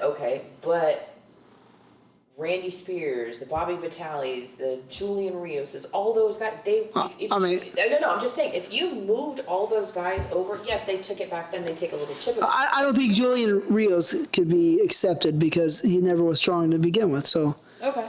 I'm just throwing out names. Okay. Guys, if you took them and you put them in today's world, I don't think that they would be able to not take something. Like, you wouldn't have to, Rocco Siffredi wouldn't have to, you know, Mark Wallace wouldn't have to, Tom Byron probably wouldn't have to. But a lot of the other guys that were back in the business in our era, I think they would have to take something. When it's that many hours. I mean, yeah, I mean, day in, day out like that's got to be rough. Yeah. But I was having sex sometimes 4 or 5 scenes a day. So I guess for me, I'm having sex 14 hours a day a lot of times. Some of those scenes are 2 hours, 3 hours in those days, or an hour and a half to 3 hours. Right, but you're different. If you take you out of the equation, seriously, if you took you and just moved you over here and took most of the guys that were back in the business back then and moved them into today's business, I don't know if they could do it. I really don't. Well, could those guys come back to the business when there's no pharmaceutical in our time, when the bigger sets? I think there's a handful of them. Huh? Yeah. Who? Yeah. Give me one name. I think that there's a guy, Ryan McLean. that all girls love. Seems to really, like, somebody you could take from now, put it back then. I think that, I'm trying to think of who else would. You brought up a guy earlier that got Performer of the Year. Could he make it? Oh, my best friend? Yeah. Seth? Uh-huh. When he was at Bang Bros, Seth Gamble, yeah, he didn't have to take that at Bang Bros. It's when he came out, because at Bang Bros you just shot a scene. It was just pure raw sex. You didn't need to take that. And so, yeah. But now that you're doing especially all this stuff is internet based. So if he has to be on set for 6, 7, 8, 9 hours having sex, of course he would have to take a tiny chip of something. It's so much different now. Yeah, but we're really saying those guys come back in our time. So. Yeah, I could see him coming back because he could do, the hour or two. He was doing that at Bang. And so that wouldn't be a problem at all. But I don't believe. Remember, I don't know. Remember in our time, we saw guys come in, right? Yeah. And they would last for a month or 2 or 3, right? Yeah. And maybe they'd get some work or they have a couple of bad days and their career was over. True. Right? Yeah. Because once your head goes through the psychological warfare in front of a lot of people and you can't you fail, your next scene is pretty hard on you. Oh, for sure. Absolutely. No, I agree. So it's a weird Dynamic. equation, right? To try and figure out who can make it. But you're telling me that some of these guys are really strong athletically to make it. Yeah. The other one too that I forgot that you could take from who's no longer in the business, but Eric Everhard, like we talked about earlier. You could take him out of his era and you could put him in yours. And I truly believe he'd be right there alongside the rest of you.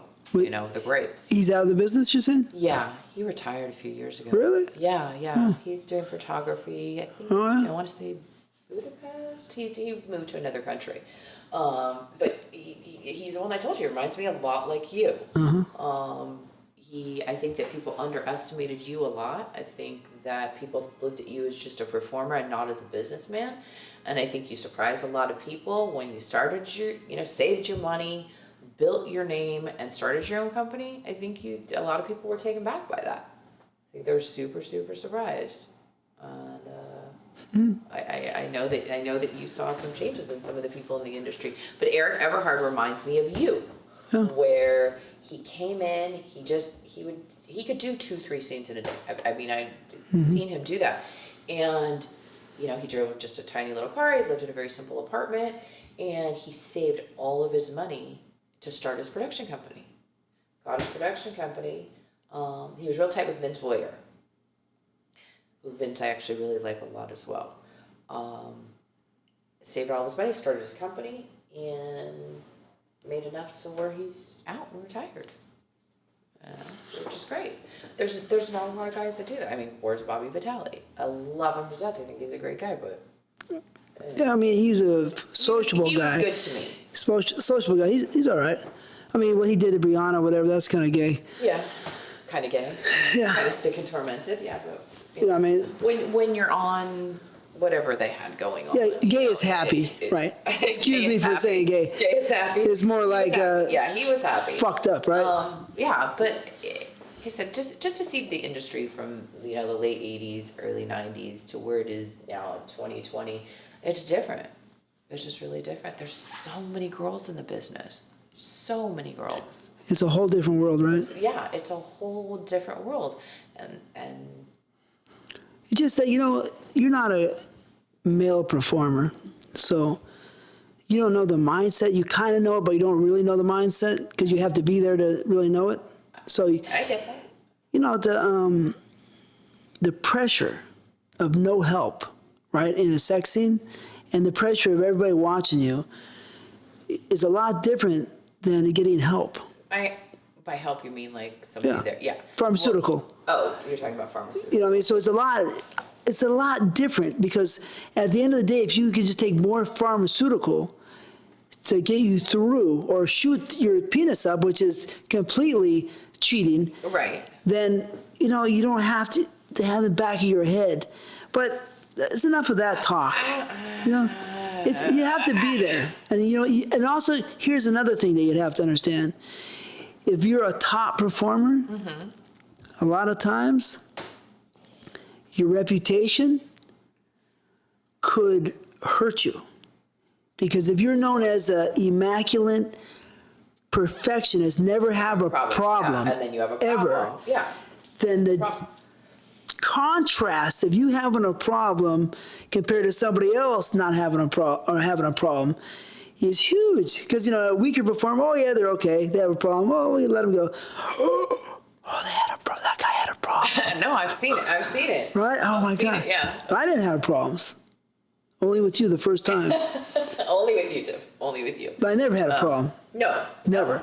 But that was the thing. You were reliable. I mean, you knew that you were going to be there. Yeah. You were going to be cool. But it's the psychology of it and the pressure of you possibly making that mistake of not being 100% is deadly. Deadly for the psychology. But I think you need to talk to some of the newer guys and have them on and ask them what it's like being on a set now. I really do. Yeah, I like to. I like Seriously. listen. Go to a set, see what it's like. Completely different than what it was back then. Much more comfortable back then because we were a family. Things were cool. Things were comfortable. Everybody was good. There's so much competition. You know how many guys are in the business? A lot. A lot. A lot. I heard. And even the guys that do take pharmaceuticals, it still takes a special individual to be able to do what you do. I mean, if you shoot your dick up, I don't think that's not. That's different. I'm not talking about that, but I'm saying taking a chip of Viagra to give yourself an edge is, I don't see a problem with it because because your mind is also going to kind of screw with you as well. You can take the Viagra and your mind isn't there. Your dick's still not going to get hard. It doesn't mean it's an automatic that it's going to work. Well, imagine if your mind is not there, you don't have a blue chip. You're screwed. You're fucked. Because believe me, I didn't come to work all the time like, oh God, I can't wait to work with that girl. I was like, no, there were times you came to set and it was like, you'd be like, I really don't want to work with her today. I really don't. You're like, what? I would never say anything though. No, you wouldn't. I mean, you and I would talk. Yeah. And you would say, I'm not. I'd be like, what's up? You'd be like, I'd be like, yeah. You're like, I don't want to work with her today. You're like, but I'm going to do it. But you could take yourself to a different place. yeah, but genetic and the mind. I mean, you know, physiology. There's something. My physiology, you know, permits me to perform. I'm surprised you don't have like 100 kids as much as you like to fuck. Yeah, in my mind. So let's, I want to go back to Jim South's, my favorite place of all time, probably in the whole world. His office? His office. Oh. Right? Tell me, how was it in there? How was it to you? See, it was different for me because it would feel like a cattle call, you know, but I wouldn't allow it. You hung out there. No, I hung out there. Absolutely. But I think that him and I developed a better relationship because I hung out there so much and he knew what positions to put me in and what not to put me in, you know. He had a respect for me and I had a respect for him. I mean, you're pretty strong, so I mean, I don't think anybody is taking advantage of you. No. If anything, I can see you say, hey.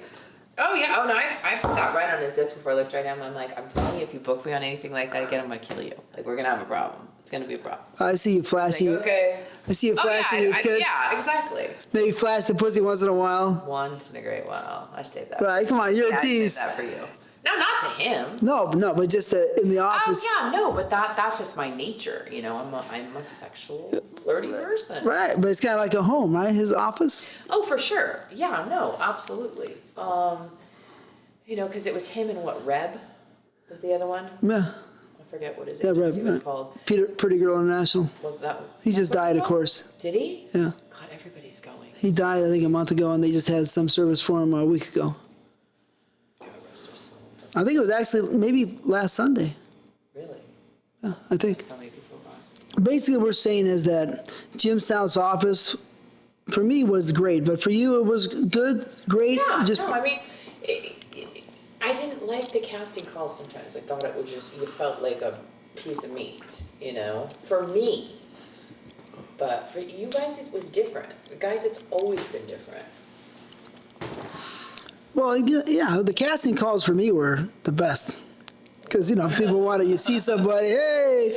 Yeah, no, they were good for that, but then I needed to go. Good for, Yeah. I mean, because I'm sure, as a matter of fact, we might have even did some of that casting call. Possibly, because apparently we did a bunch of stuff I didn't know about. You know what I mean? Because I don't remember. Wait, what? I did all that? Okay. All right, makes sense why we have the connection that we have, but, yeah, alrighty. so, Eric Price. Oh, God. Right? Mm-hmm. What kind of guy was he to you? I'm just curious. He was cool in the beginning, and then he was freaking psycho weirdo. Really? Yeah. What? Just a weird guy. Is weird? Yeah. Not a bad guy, or is? No, not a bad guy. He's all right? Well, unfortunately, what happens with some of the performers in this business is they get hooked on drugs. Oh, really? Yeah, because you're living that rock style lifestyle. You're making, money hand over fist. Yeah. How many people do you know that have had addiction problems in the business? A lot. I just never paid attention to him, never cared. So I never really, There was just a lot. wasn't my thing. There was a lot. If somebody was doing something, it was none of my business. Okay. So I didn't look. I get that. I respect that. But there were a lot. And I'm not one to be I try my best not to be a hypocrite. Right. Hmm. Yeah, no, I get it. But so he had a problem? Oh, yeah. Big problem. His was on the same level as the Bobby Vitale problem. Oh yeah, serious. But Vitale was into cocaine, smoking cocaine, I think. Smoking, yeah. So Eric was Yeah. similar? Yeah. Wow, really? Yeah. Well, so, yeah, okay. Interesting. I mean, some of his friends were too, right? I'm not going to bring up names because Yeah. they're connected. Yeah. Well, one of them's not with us anymore. Right. Because of that. That was his friend too, right? Were they the same kind of crew? Yeah. It was Spears, him, and the three of them. And Chet. They all lived down in Dana Point together. I actually went to his funeral. It was sad. Yeah, I was there. Were you? For John Doe? Yeah. Yeah, of course. Did you go to the viewing of the body? I don't think I went to the viewing. I went to the funeral. Horrible. The viewing was horrible. Why? It was just sad to see somebody that just take their life over the addiction. He had been sober for 2 years, and he had a beautiful baby, had a wife, was doing really, really well. Was making a strong comeback, and started using again. And he figured the only way to get rid of the problem was to get rid of him. I was at John Doe's funeral, and yeah, I was sad. I liked him. We hung out. We did parachuting together. We parachuted over in San Diego, 13.5. We free-falled. Oh, he was a great guy. Yeah, he was cool. Great guy. He was a real performer, too. He was good. Oh, for sure. Mm-hmm. Yeah, no, absolutely. Absolutely. Big dick. Girls liked him. He was good. Yeah, I only worked with him once. Good actor. People liked him. Yeah. You worked with him once? Yeah, and it was funny because back in the day, there weren't really a lot of anal scenes back then. When I was in, there really weren't compared to what. You did anal? But I couldn't handle him. I was supposed to be an anal scene with him. I couldn't handle him because he's so big. They had somebody else come in and do just that insertion part. Oh, yeah? A stunt butt? Yes. No. A stunt cock. I got Yeah, Oh, really? Smaller. There's no way I could have done that back then. So Jim's office was cool, but no big deal to you. Nothing wild. No, I mean, when you went there, you felt home. Mm-hmm. Yeah. You were there a lot. I saw you there a lot. Yeah. Right? You were there a lot. I was there a lot. He was our agent, so we were there a lot. Of course we're going to be there. But everybody was there, looking for work or going to lunch because we were that family. You would show up at 11:45 to go to lunch at noon. I mean, that's just how it was. Was it great? I mean, was it the best of times for you, or is this another day in life? Yeah, I mean, it's definitely a part of my life, but would I say I miss it? No, I miss the camaraderie between all of us that we had, and I really, seeing the industry the way that it is today, I say to people, God, I wish you could be back in the business when I was in the business, because it's completely different. We were a family. We hung out at our agents' offices. I mean, everybody goes to their agencies, now, and they're there for a bit, but it wasn't like we'd all meet at Jim's, then we'd all walk down to Hamburger Hamlet, we'd all have lunch together, we'd all come back together. It's not like that. So the camaraderie, yeah, I do miss. I miss being on, sets with people. It was fun. It was fun. Yeah, it was definitely fun. The cheesy dialogue was fun. It was. I'll never forget. I was doing a non-sexual when I had quit doing movies. I was doing a non-sexual for Wicked Pictures. I think I want to say it's like their Haunted Nights or Arabian Nights, something that Jay, my husband, was directing, ex-husband. You don't happen to have any of those movies handy, do you? No, I don't. Jay wouldn't have any copies, would he? Well, you don't talk to him. I don't talk to him. Because those were two big movies that he put a lot of time into. Yeah. And the Western one, right? What was that Western one called? Oh my God, Western Nights. Western Nights. Western Nights, Haunted Nights, Arabian Nights, all for Wicked. But the camaraderie. I was on set one time, I was doing a non-sexual, and I had to do dialogue with Stephen St. Croix and Jonathan Morgan. And St. Croix was just acting up, and I remember Jay taking a script and rolling him up and beating him on the head with it, and saying, "Fucking asshole! Like, let's just do this. It's late." And I playfully, yeah, playfully, yeah, absolutely. You wouldn't be able to do that nowadays. There'd be a lawsuit. There'd be everybody would be freaking out. Oh my God, somebody beat somebody with a script. They don't even really have scripts anymore. So that it's just so completely, I feel like, disconnected now, There are people that they put their heart and their soul into it, but there's not that connection that we all had. We all had a really good connection. But there were, 10 of you guys back then? 10 main performers, probably. 10 main performers. There are a lot more than 10 now, I mean, I've met some great people in the business that are currently in the business. Xander Corvus, really great performer. He's with Brazzers. Just a great guy, super sweet. You feel like home, you feel like family. So there are some people like that, like Seth Gamble, absolutely amazing. His girlfriend, Kinsey Taylor, were very close. We're like a family. We all shared a house together in West Hills for a while. Johnny Castle, who owned the house and rented to all of us, is a very, very good friend of mine. So those people, I like being around those people because it brings back that familiarity of when we were in the business and being a family and being there for one another. But there's not a lot of those. There's not a lot of us's. That's for sure. Do you ever look back and say, where the fuck did the time go? Oh, for sure. Absolutely. When I pulled up our movie last night, I was looking at it and I go, God, look at how young we both are. Like, wow. We were super, super young. We look like kids. We were kids. We look like kids. But I don't myself look back at myself right now, or look back right now at myself and say, well, I'm old, right? But, if you would ask me when I was 20 years old when I started, and look at me and say, oh, that guy's 51 years, almost 52, that fucker's old. Right? You just don't think you are, but the facts are the facts. You get older. Oh, for sure. I mean, we are what we are. Yeah, we're old. Yeah, we are. I'm in pretty good shape, though. Yeah, but we're not as old as Randy West, Ron Jeremy, so, that was the era before ours.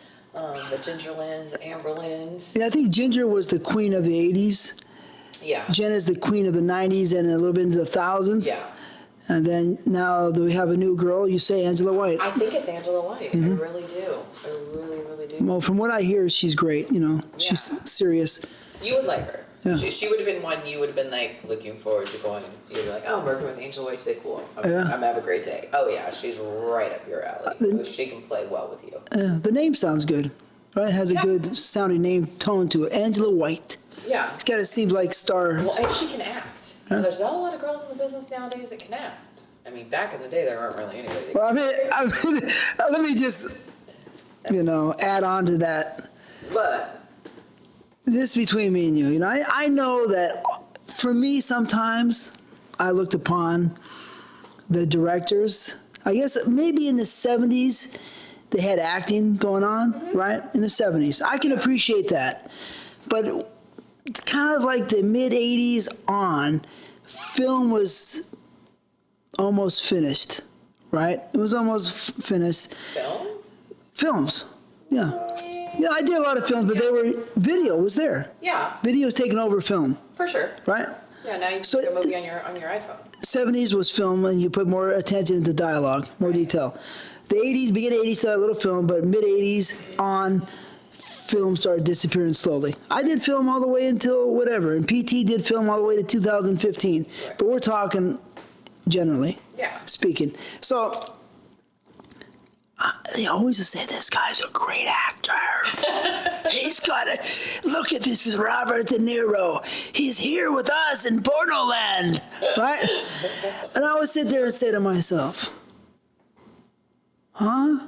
I thought Hollywood is mainstream film. It's cool, it's mainstream. Wow, this is like some dialogue that is fun, but it's not really, it doesn't have any meaning, much meaning to it, usually 99% of them.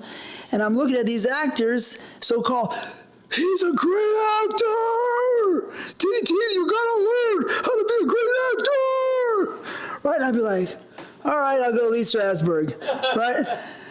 But even after you go to Lee Strasberg, then I realized that these guys aren't great actors, right? Wait, Steven Seagal was a good actor. I mean, Spears was a good actor. Okay, I say that maybe Seycroy is more versatile. Yeah. But Spears always played the same guy. Well, he's always the same guy, So if you're always going to consider yourself a great actor because you're the same guy. Tom Byron is a great actor. I mean, he's brought back for some non-sexuals. Axel Braun brought him back in the Star Wars parody that he did, and he was phenomenal. Yeah? Phenomenal. Okay. Yeah.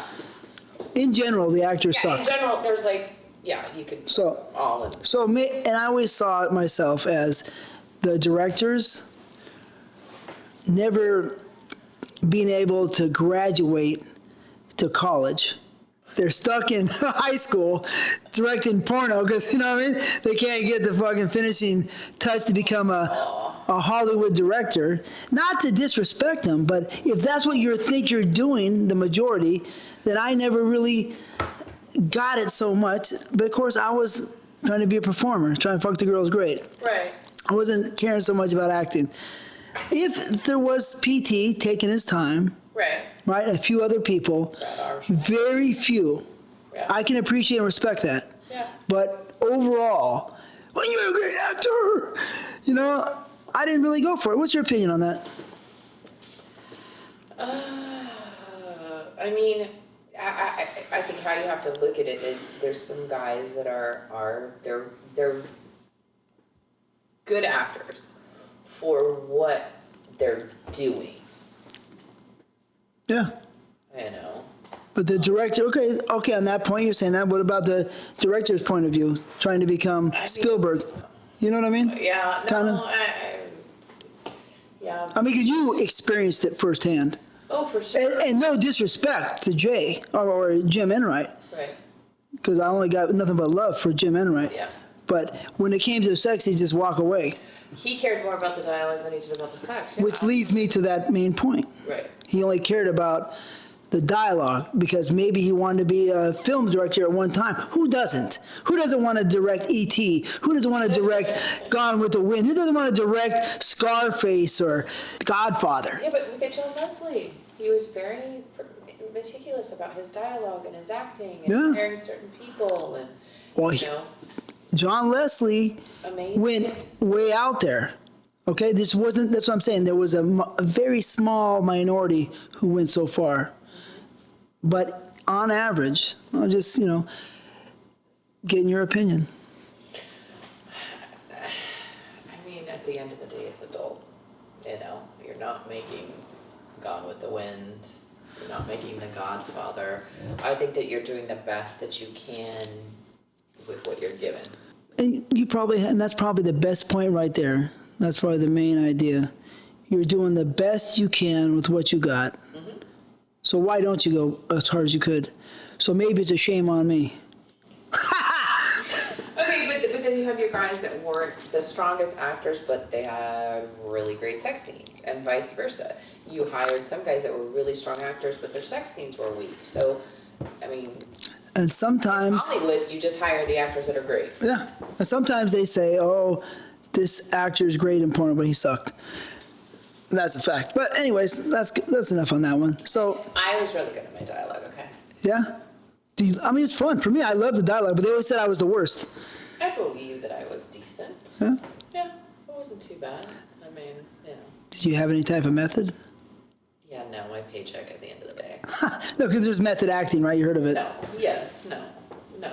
I was like, okay, this is I get the gist of it. I'm not a stupid woman. I know what the point I need to get across. Let's do this. So we can get out of here. Did you make a backstory real quick on yourself? No, I didn't. You know what I'm talking about? No. When acting to understand the character, Oh, yeah. you start writing up your own backstory. No, I didn't do that. Yeah, right. In this business? No, thank you. But you could, if you were serious. Yeah, no, if I was to, no. I could get my script, a day or two before, and I could read it, and I pretty much knew the point that, the director was trying to get across and bring it the best I could.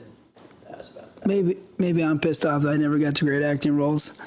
You know what I mean? Because you know what? It is kind of fun to see the good dialogue. It's kind of fun. I love the dialogue. It was fun for me. Yeah, I mean, but then there was some like fucked up shit. People do. Oh yeah. I made John Doe put on fruit on his head. Oh, so I liked it all. Oh, Did you put fruit on your head? No, but Jay dressed me, Peter North, And Chet, John Doe. and somebody up like girls. We were in a girls club. We were all girls. Looking, I was telling you, I was the ugliest girl you ever saw. You were at the club at the stage, right? What? That we did. No, it was at a house. Well, maybe it was 2 locations, but I was the ugliest girl you ever saw. Peter North actually looked pretty good. Yeah, he actually did look pretty He good. looked like a girl. You remember that? Yeah. I should have brought that picture when I did Peter North's dialogue. I forgot about that picture, but yeah. Anyways. No, there's. If I had to have my choice of being in the business then or now, it would be then. Yeah, that's great. It wouldn't be now. At all. Well, for me, it's a dream of a dream. We're gonna do a TTBoy comeback.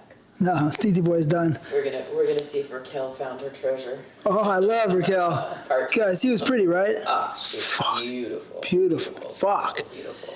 Raquel Darrian, for me, is one of the all-time best. And I dreamt about her numerous times. Not dreamt, but I maybe drooled, And the boyfriend wouldn't let me come near her because he probably knew. And had I hit that, as much as I was liking her, Right. that would have been good for him. Remember Nikki Dial? Yeah, she was cute, but for me, she's nothing like Raquel Darrian. Really? They're very similar. No. Really? Yeah, Raquel Darrian was more like a statue with great symmetry, and her skin was gold.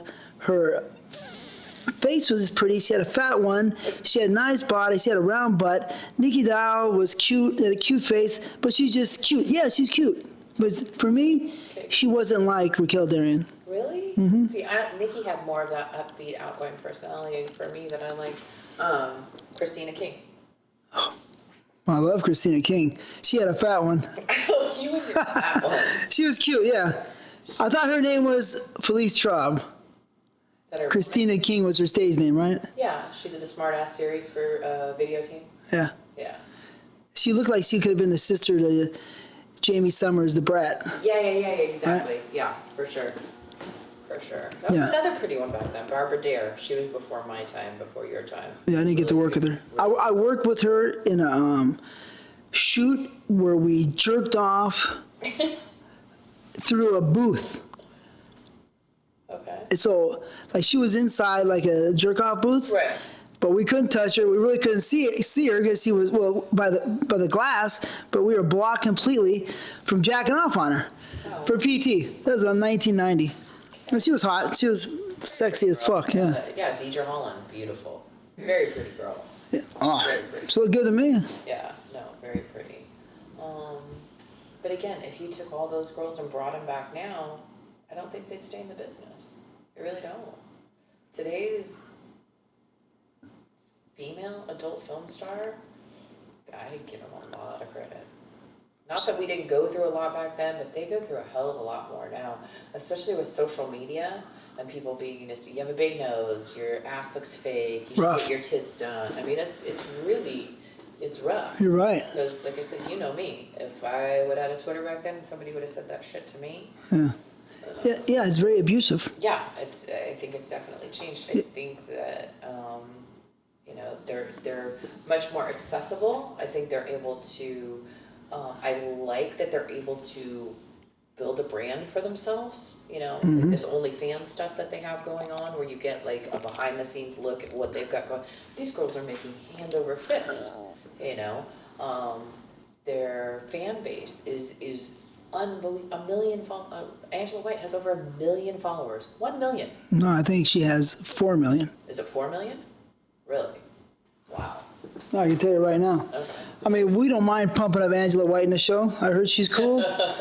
So we're down for her. 4 million people? I think. I know I keep talking about her, but she's just amazing. There's just something about her that is pretty off. There's another girl, Alina Lopez, too. She's got more followers now. How many? 5.5. Whoa. She just won a lot of awards at AVN. 5.5. So she's definitely going to be the one taking charge. Yeah. So there you go. Angela White's the one. So hopefully we can get her on the show. 5.5. Whoa. Yeah. That's, So. But you didn't have that back then. No, but you're right. The criticism that you could take online from the fans or the jealous girls or hateful people is pure hell. My heart goes out to them. Yeah, because back then all we had was AVN would come out and you'd see your reviews for your movie, you know, and that critic might not have liked the scene that you did with that person, and that was the end of it. Done. Now you've got social media. They'll just continue. That scene will just keep coming back to haunt that person, coming back to haunt that person, coming back to haunt them. And you have, like, she has 5 million followers. Incredible. That's just her. Imagine how many people out there are following all of these different adult entertainers. Yeah. Millions and millions and millions. And they all have their opinions. And so I don't think I could do it. I really don't. You'd have to learn how to be able to take more abuse, maybe. Oh yeah, well, I know not the abuse because you know me, I won't take it. Criticism. I'd have to be able to have a little bit thicker skin.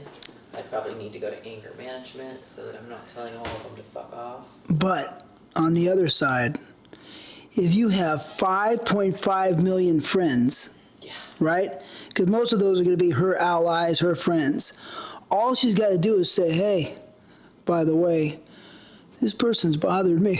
Instead of having for sure. 2 big friends down the street, you got 5.5 million army assassins at your disposal. Yeah. They're going to come and destroy you. So, on one hand, it's a lot of power. Yeah.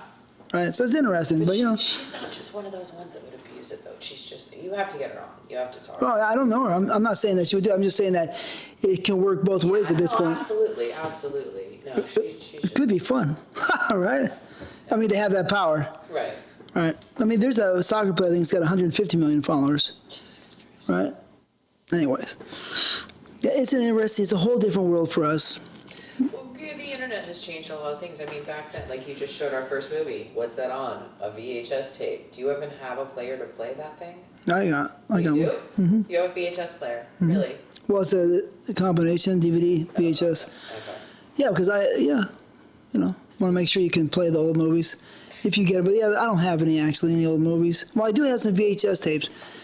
Yeah. So anyway, I want to go back to. Because that's our movie. Yeah, I have that one. I have that one for sure. I think I have that one. So you were dating some guys, right? In the business. You dated Biff Malibu. Yeah. Chris Roos, he's a nice guy. Yeah. How long did you date him for? Oh, not very long. 6 months? Maybe. Why'd you date him? I was a new girl in the business. He was super sweet, super nice. And then I met Peter North. And I was like, yeah, no, I'm good. And we used to, Peter and I used to talk all the time. Did you date Peter North? No. Did you have sex with him off camera? No, but we used to make out in the parking lot at Ron Local. Really? Yeah. Oh, that's sweet. And with Peter North. He would go to work. Once he was done, he was done. So for him to actually make it in a parking lot with somebody was a big deal. And to talk all the time. We were really super close. I saw him at a wedding a few years ago. Do you know who Craven Moorhead is? Yeah. Yeah, I went to his wedding, and Peter was there. And I walked up to him, and he was like, oh my God. He's like, I remember you being so much shorter. I'm like, no, I've always been this tall. But okay. All right. It was good to see him. Yeah. Yeah, no. I mean, yeah, I got a lot of love for him, of course. Of course you do. You guys were like brothers. Yeah. Definitely. So then you dated Jake a little bit, the cameraman? No, I didn't date him. I was just sleeping with him. Oh, yeah? I didn't date him. No? There's not a lot of people in the business I dated. You I got married. You were dating Jay and then sleeping with Jake? No. No? No. I wasn't sleeping with Jake when I was dating Jake. No? No, it was just you. Come on! No, I wasn't. Really? Yeah, no. Okay. No, seriously. So how did you meet Jay? I mean, of course on the set as a director. No, at Jim's house office. Yeah? I was late to the lunch and I came walking in and Jay said, hey, who's that redhead with the big ass? And he said, oh God, you don't want to, just don't even. You don't want to go there. And we're talking about Jim Enright, a very well-known director in the 90s. Yep. And we went back to Jim's office. He asked me for my number. I think we went out that Friday, and then we were together for 11 years and 2 days later. Was he good in bed? Mm-hmm. Yeah? Yeah. Big dick? I mean, Average? normal. A little bigger than that. Wait, Not- we're really gonna talk about my ex-husbands? Not Peter North? No. No. Nobody's him. Well, yeah, except some of these new black guys today. Mm-hmm. Yeah, the male performers today. Oh my God. They make him look little. I'm like, and I didn't think that was possible. I follow some of these guys on Twitter, and I'm like, God damn. Some of the new performers have got monster dicks. Oh my God, I couldn't be a female in the business today for that reason as well. Like, whoa, they're, yeah, huge. I had Alexandria Silk on. Oh, I love her. Right, she's cool. So sweet. She's still with Luke. Yeah. And so she's a swinger. Yeah. And she said she ran into a guy numerous times, the same guy, has 20 inches. A real 20-inch long dick. Oh yeah, that's too much for me. I'm good. Come on. That's 20 inches. No, I'm good. That's a submarine sandwich. I mean, I'm good. isn't that crazy? Yeah, but have you follow some of these girls and seen the Yeah. they I mean, it's not as maybe out of the ordinary as we might think, because I heard a story of a girl I was messing with way back in 1990, right? She was having sex with Keem Olajuwon. Remember the tall basketball player? And his brother has 16 or 17 inches, right? So, I mean, he was a tall guy, right? So, I mean, I mean, I dated an NBA, well, didn't date, I was friends with an NBA player that I was dating, but he is only 6'2", and Jesus Christ, I was like, I don't know what you're gonna do with that thing. Oh, you dated a basketball player and had a big dick? No, yeah, How big? Show it. big. Show it with your hands. Like big. Like this, show with your hands. No, it's huge. Show it with your hands. It's like that fucking big around and that, it was like a baby's arm. It's like, yeah, I'm good. See, so it's really not that uncommon. Yeah, but it didn't work for my body. Yeah. My body was not accepting of that. That's what I'm saying. I couldn't be an adult film star today. I give these girls so much credit. These tiny little girls that can take these, I mean, like that guy Dredd is like this big, that big. There's like Isaiah Thomas is huge. Ricky Johnson is a newer guy in the business. Huge, black guy. Huge. And they're all super sweet, super nice guys, but they're just like monsters. We didn't have that back then. We had Shawn Michaels, who was big, Yeah. The first black guy I ever was with was Shawn Michaels. And like him, like with you and I, him and I have just this special connection, this special, he's first African American porn star. Actually, first African American, anything that ever touched me. I'd never been with a black guy before him. Well, he's such a nice guy, huh? Oh, I love him. Absolutely love him. When I see him, he just gives me a big hug and tells me how much he loves me, and says the same thing. He's like, "You're so beautiful. I just love you. You're such a good person." Because we're both, I think it's me, him, and John Leslie. We're all born in January, so we're all Aquariuses. We have this you know. So you just had a birthday? I did. I'm A month and a half ago? 106. Yeah. Sounds like your Ferrari. That's a motorcycle, I think. Are you sure? Oh, my Ferrari. You want to tell everybody about that? Go ahead. No, I'm just saying. Didn't that sound like your Ferrari? She wants to tell everybody what she did to my Ferrari. No, no. I didn't do anything to your Ferrari. I did something to your keys. She had sex in it. Oh. I did? Wait, do you still have it? Oh, darn. Didn't I bend you over the Ferrari? No, you were so mad at me that day. No. No, maybe another day. No. Yeah? No. I had sex with your sister in the BMW when she was still going out with Eric, right? I remember that. Right? Yeah. And the guys came out the front on that busy street. We were in the in the back seat. Shh, quiet, 'cause we were fucking there for like about an hour. On the set, I think it was Jay said, but I mean, you know. I remember that. You do? Yeah. How you know? She told me about it later. Oh, she did? Yeah. You just had to have the sister thing going on there, right? She said it was cool? I don't know. We didn't get into all that. No? Yeah. She just said that you guys were in the back of a BMW and having sex. I was like, oh, okay, cool. Great. That's what happens when you're on the set. Yeah. So, That was great. If you're on set and, you know, needed something, your needs would be met. who else did you have sex with off camera? Off camera? That were kind of actors that going on in the business? No. Really, back then I didn't really. No? No. Nobody? Really? I swear. Just me? Yeah. Wow. Yeah.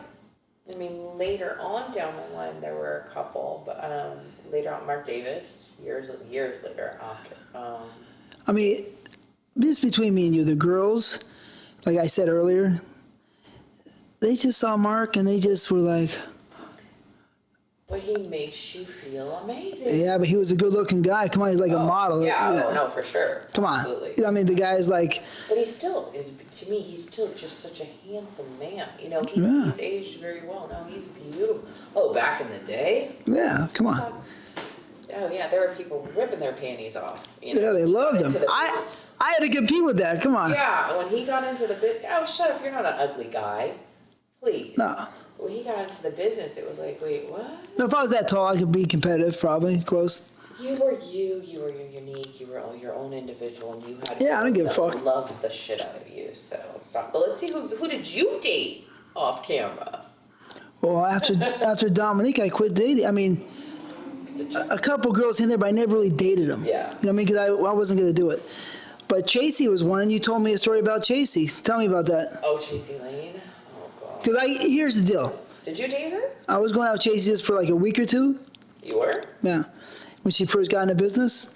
Really? But I had just broken up with Amy. Okay. Right? And so I was like, oh yeah, she's pretty, she's cool, she's sweet. I mean, we had good little chemistry. Right. But then she would drink at night. Yeah, she would drink and she got addicted to drugs and she drove, Yeah, but hold on. So she would drink at night, and I'm not into that. yeah. So I said, so Jay one time was like, was at my house, right? Right. He's drooling over her. I was like, hey, go ahead, take her. Her. Go ahead. No, Wait, is that the night she got drunk and drove? no, this is not the first night they met. I said, hey, go ahead, because then I got back with Amy God, like Amy. a day or two later or something like that.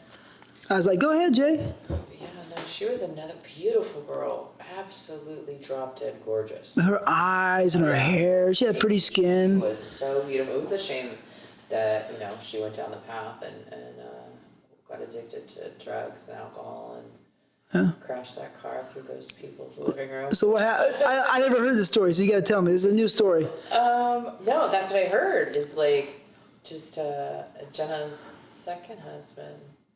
Jenna's. Jay, second husband. That was her second husband. Oh, Jay, yeah. Yeah, and I was like, I'm never dating porn girls again. It's like, why? He's like, I get Chasey Lane. She got all high and drove my car through someone's, basically their house, their living room, something like that. Chasey drove a car through a living room? Yeah. Are you sure? Positive.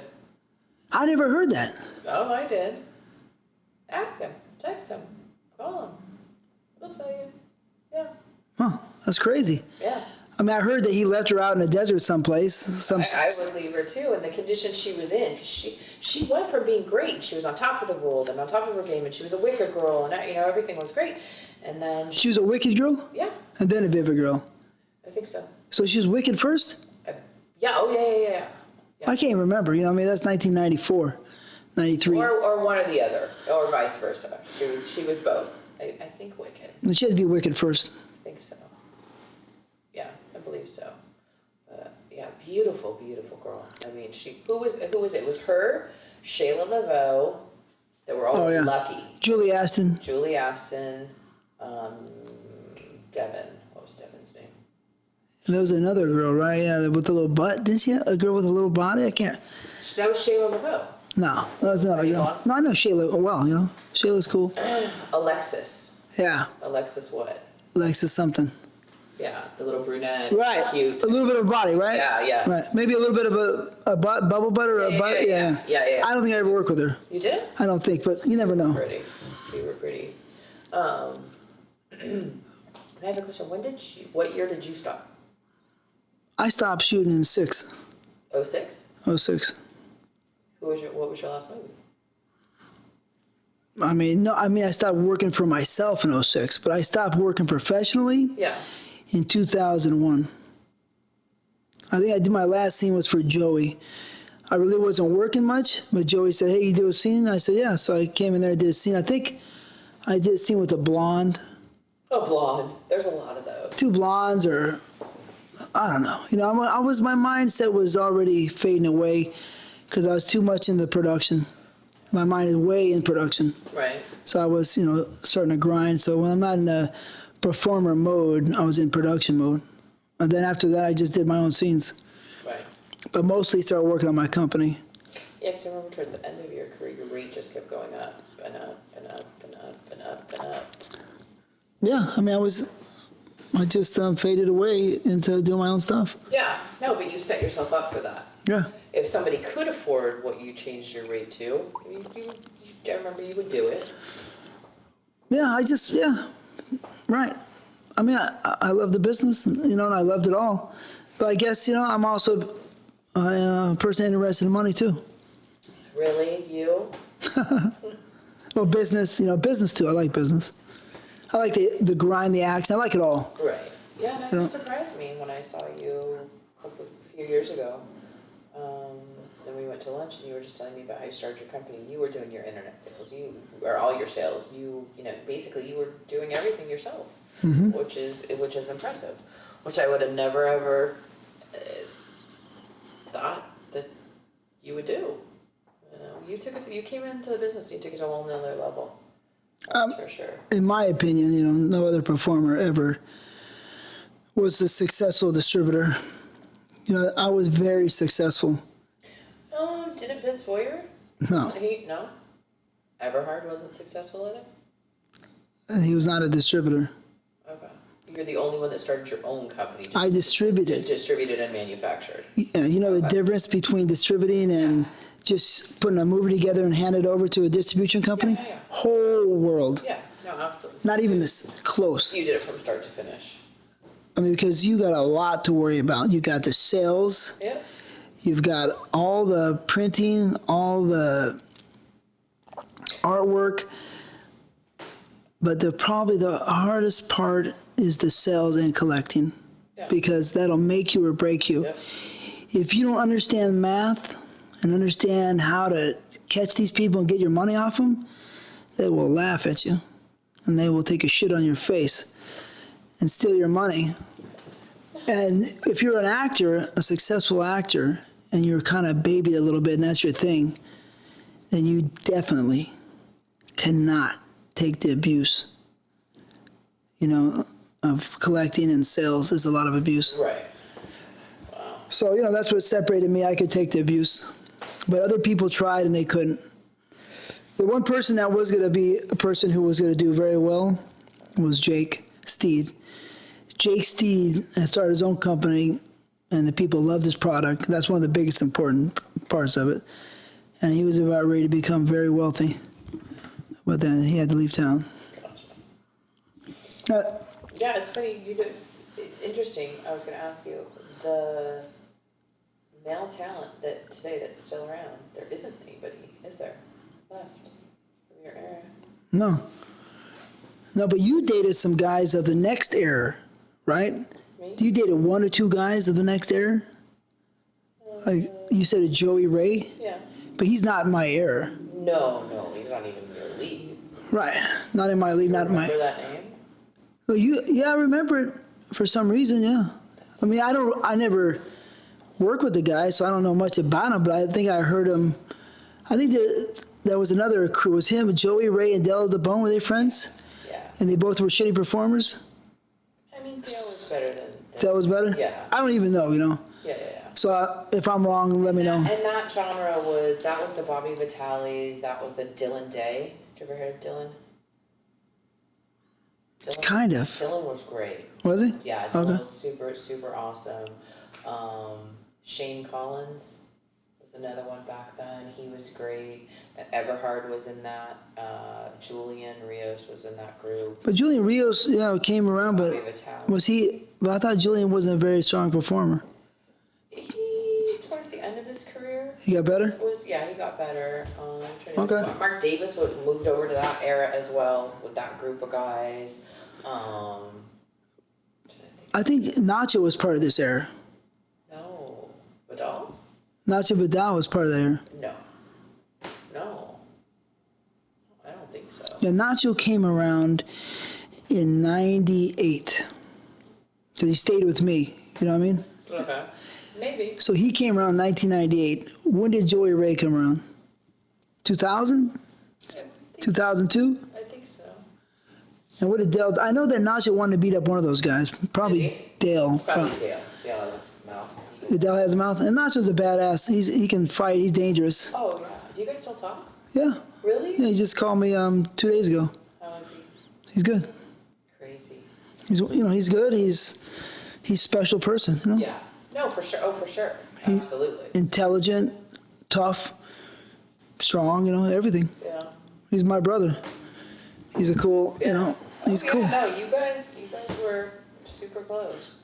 But Nacho and Dale, I think those kind of the same era. But I mean, you can't put Nacho next to Dale. Oh no. Or- but you can't put Nacho next. You can put Nacho next to you. You can put Nacho next to Rocco. You cannot put. Yeah. No. I mean, you have not. Vince Boyer was in that era. But not. I mean, Voyer's not part of those high levels.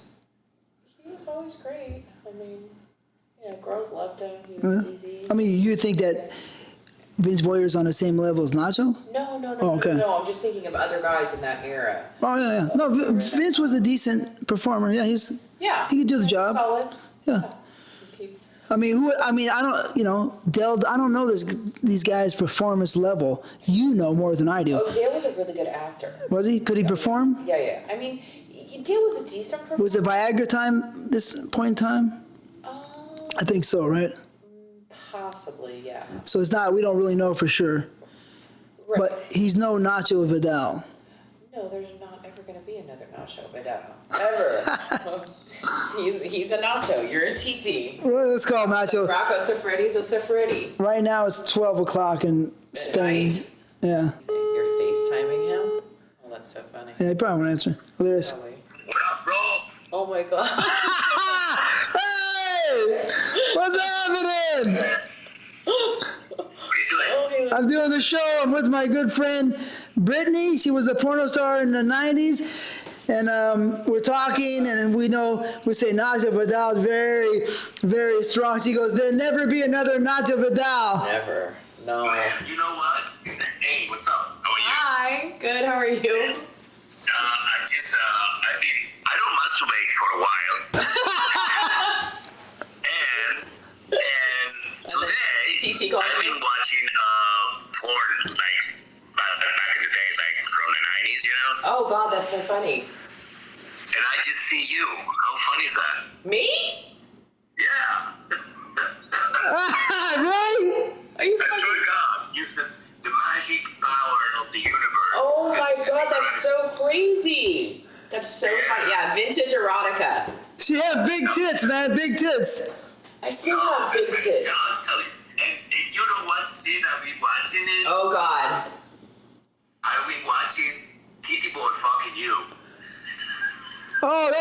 first scene I ever do. Really? Are you? That's his first. That's this scene. Oh my god. That's my first scene. That's this.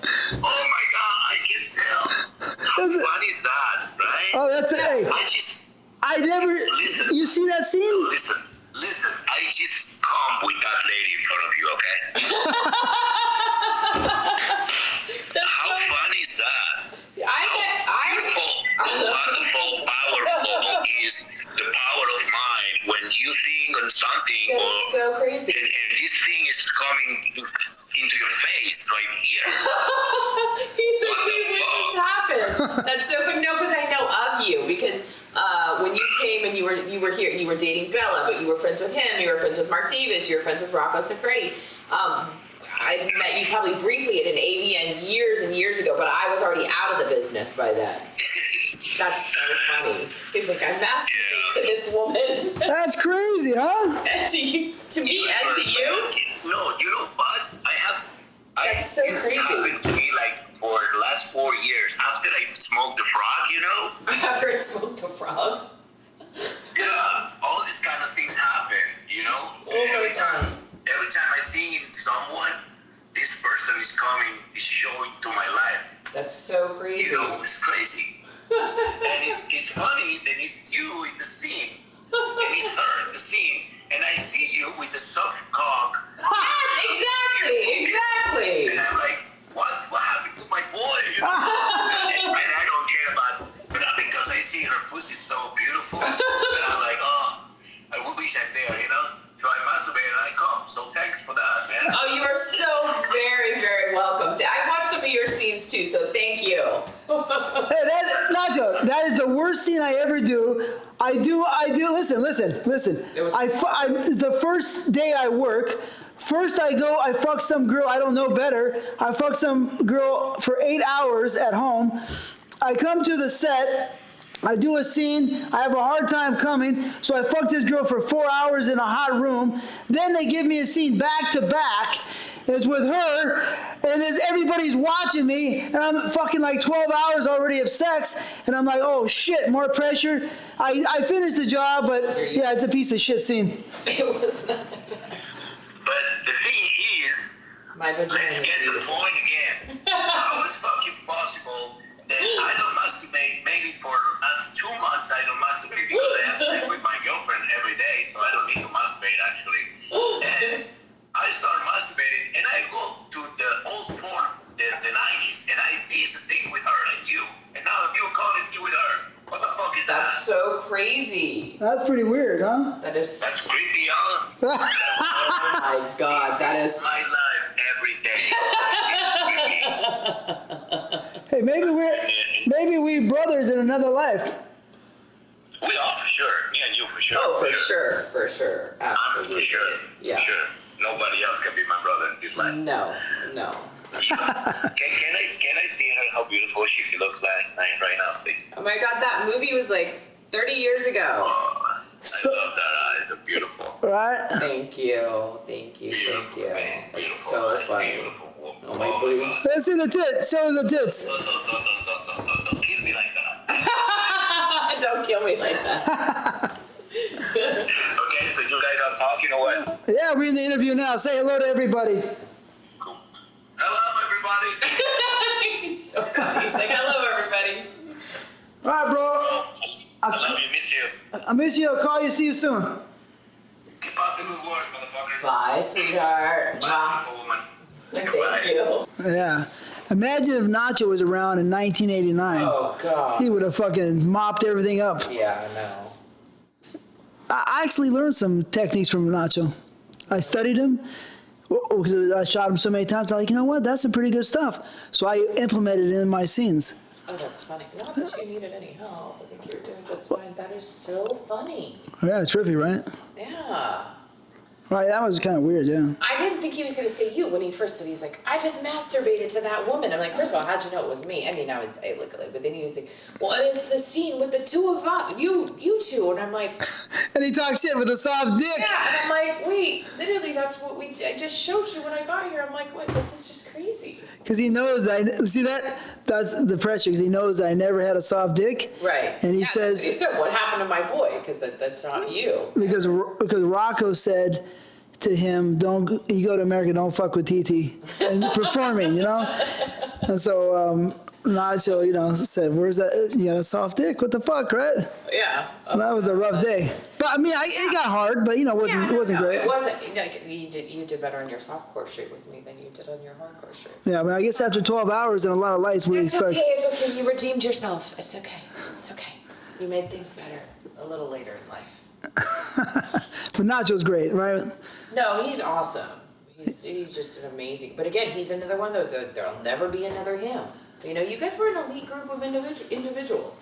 Not discrediting these guys now. It's just their job is different than what your job was back then. I mean, essentially, it's the same. You're to have sex with a woman, but their job it's not as easy. Not saying your job was easy back then, but their job is just so not easy. And these directors that want to be performers but can't be performers, they put even more pressure on these guys, and you should go to a set one day and see what it's like. Well, I mean, I used to shoot my orgies for my company, and if you were in my orgies took 6 to 8 hours. That's different. There's a lot of components, a lot of people, a lot of different. You can move. You don't might be this girl, but you can go into that girl. That's true.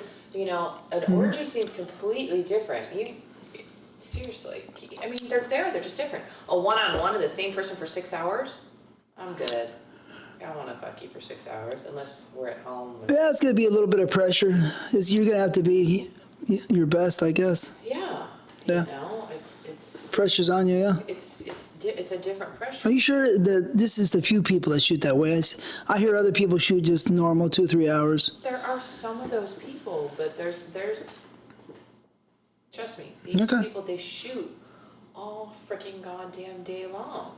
And that's a lot of. Well, I think that's a rare exception. I'm gonna have to get some people on here and talk to them about that, because I talked to some people. I had the guy here, Dread here. He says it doesn't go like that. Yeah, but he's isn't he contracted with Blacked? With Jules. With Jules, okay. Mm-hmm. Yeah, so in out does his scene and he's gone. He's a contract player, Yeah, but I mean, Jules knows what he's doing, so. But Jules old school. Jules knows what he's doing. Jules doesn't need to shoot for 6 or 7. So you're saying some of these people are just shooting stuff they don't need to shoot. Right. Like Jules is old school. Yeah, pretty much. He knows what he needs. He doesn't need to overshoot. Some of these directors don't know what they need, so they overshoot. How many movies did you do? 30 or 40. That's all? Yeah. Well, you didn't do anything hardly. No. Wow. Yeah. Really? Yeah.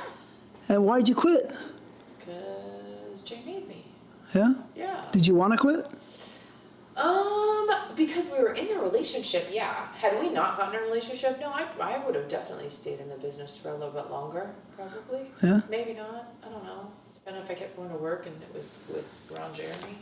I'd love him, but just not my thing. I don't know. Because I met Jay, and a year later we were married and having a kid, so I was up and out. Raising babies. It's interesting. Yeah. But it feels a lot longer to you because I was married to Jay for 11 years. Mm-hmm. So I was always around. I always had something to do with, Right. But when I reflect back, I can't remember seeing you ever really again on a set. I mean, me? Yeah, I mean, working in a movie. Oh, no. You just saw me if I was there working, with him. Right. So it must have been fairly quick from the first time we worked together that you were out. Yeah, exactly. 6 months later, you were done? Oh, maybe less than that. Wow, so yeah. I mean, I didn't get a chance to redeem myself on camera. Right, but that was always been my joke with you, because I stopped performing, you didn't get a chance to redeem yourself on camera. But off camera. Yeah, after I got a divorce, that's a whole nother story. Oh yeah, then I said I made you a divorce, and then you came over to the house and got broken off. Oh, I got broken. I definitely got. That was pretty strong at that point in time, huh? Oh yeah, you were. I wasn't. I don't think you could have taken that much more. Yeah. Oh God, no. I needed the emergency room the next day almost. Things hurt. Everything hurt. That's for sure. I think you wrapped up all of your pent up aggression towards me, and Yeah. really, yeah, I got it that night. I think I was good at putting high energy and emotion together out into sex. Yeah. You know. I mean, you love sex. That's Yeah. So 30 or 40 movies. Wow, that's crazy. Yeah. That's that you didn't do that much work. No. I mean, did you have people calling still, and you just said I quit? Oh no, Jay made an announcement that I was quitting. Oh yeah. I did my last movie. Yeah, my last scene, Boy Girl, was with Randy West. How was he working with? He was great. Cool guy. Super cool, super sweet, super nice. But then years later, when I was doing again my final movie, it was just I did a bunch of girl stuff with Bianca. Yeah, she's great. Seven's wife. And I mean, she was something about Bianca. She had some seductive, sexy. Oh. I remember her, and I had some great scenes, and she was one of my favorite performers of that era. Oh, for sure. I did a scene with her and Melanie Moore, and then you. Oh, really? But we didn't have sex. We fucked around, and you shaved my. Jay wouldn't let anybody else touch me except you. Oh. Cause I like Jay, I like Jay a lot. yeah, so I did your first, you did my last. Haha. Yeah. Never look back. How many movies did your sister do? More? She worked longer then. Yeah, but she only worked with her husband. Yeah. So. I worked with her. Did you? Yeah. I think there were only 3 people. You, Spears, and John Doe. She worked with Peter North. Then it wasn't John Doe, it was Peter North. It was only 3 or 4. I think she worked with Peter North in, was it Night Trips or something like that? Or am I wrong? I don't know. Possibly. Possibly, right? Yeah, Night Trips was Andrew Blake. Mm-hmm. Yeah. Possibly. That's what I think, but I could be wrong. I think because that wasn't that. Was it Janine Lindemulder in that? No, that Night was Trips 2. Tori Wells. Night Trips 2. Night Trips 2 is what she did? I think was Janine, Julia. Night Trips 1, yeah, was Tori. There's been some pretty women in this business. Yeah, Tori Wells is Oh, she's amazing. sexy, right? Yeah, but see, there's not a lot of women like that anymore. Victoria Paris's, who I thought she was a beautiful girl. I thought she was a great performer. She was cool. Yeah. Victoria Paris is very sweet. Very sweet. Her husband was weird. The other actors you work with Randy Spears? Randy Spears, Tom Byron, Mark Wallace? once, and Eric Price you work with? a lot. Really? Yeah. How was that? Oh, it was fine in the beginning, and then it was just weird. Uh-huh. He was my porn husband, when you go. Really? Yeah, it was Wow. when you walk on set, it's like, oh my god, really again? It just became. He wasn't very strong though, was he? It was okay. Yeah, okay. It wasn't too bad. Some people say he wasn't strong, but maybe that's later on. Some days, Yeah. I mean, with me, nothing was ever terrible. Mm-hmm. The first couple times we worked together was great. I'm trying to think of who else. John Doe? Once. Right, to the anal scene, but non-anal. Yeah, that was crazy. Joey Silvera? No? No. Really, it was like Peter North, Tom Byron. There was this guy, Gregor Samsa. He was in and out very briefly. Super sweet guy. But I didn't do that many movies. Yeah, that's a trip. I thought you did. That's not that much. So you did more. So 30, 40 movies was including girls? Probably. Huh. With the girls, maybe 50. Okay. You just saw me around a lot because my husband was a director, and then we owned the soundstage in Chatsworth. So it seemed like I was around, but no, I don't. Yeah. Oh God, she would have had a heart attack. And I had kids, and it just wasn't for. Wow. Once I had the kids. That's interesting, huh? I didn't know that. Yeah. So, okay. In, out, gone. Dead. Okay, here's some interesting questions. Yes. Right? Yeah. What kind of girl were you in school? In school. Actually, I was the goody two-shoes. You were? Come on. My mom says, she's like, you were straight A student, Miss Goody Two Shoes. you guys until you turned 13. When you turned 13, something changed and you became a little bit of a wild child. Oh, okay. Really? Yeah. How wild? Wild, I guess. 'Cause I heard some stories. When I was a child? From? Who? There's nobody that knows me. Oh, Dion. Dion? I'm not saying nothing. Is the only person that knows me. What'd you hear? No, I mean that nothing crazy. No, that no, nothing crazy. I really didn't hear I like was like, wait, what did you hear? I didn't do anything too bad. no. I mean, I just heard that you might have liked guys. Oh, I did like them a lot. Yeah, nothing bad. I did like them. So when you turned 13, that's when you started liking guys? No. That's more like 15, 16 15? is when I really, yeah. I had a thing for brothers. Huh? I had a thing for brothers. Which brothers did you? A lot of. Corey and Dale? Yeah. Oh, you talked to Corey. That's who you. No, I didn't talk to Corey. You No. talked to Corey, you talked to Dale, you talked to Dion. One of those three. So you Ooh. who'd you have sex with? All three? Yeah. Maybe. Who was the best of those three? I can't say. No? I'll be in trouble. Really? Why? Because it'll hurt one of their feelings. Oh, okay. Because they're brothers. Oh, so it's between the Did you have Corey on recently? No. Did you have Dale on recently? Did you have Dion on recently? Okay. No, we didn't bring you up though. Then how do you know that? Dean's a good friend of mine. I mean, I know that, but how do you know that? Who would have told you that?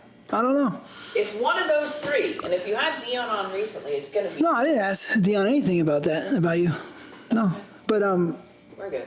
I'm just curious. I mean, I know you knew them, so Yeah. you had sex with them, so you were having fun. They were good-looking guys, and you liked them.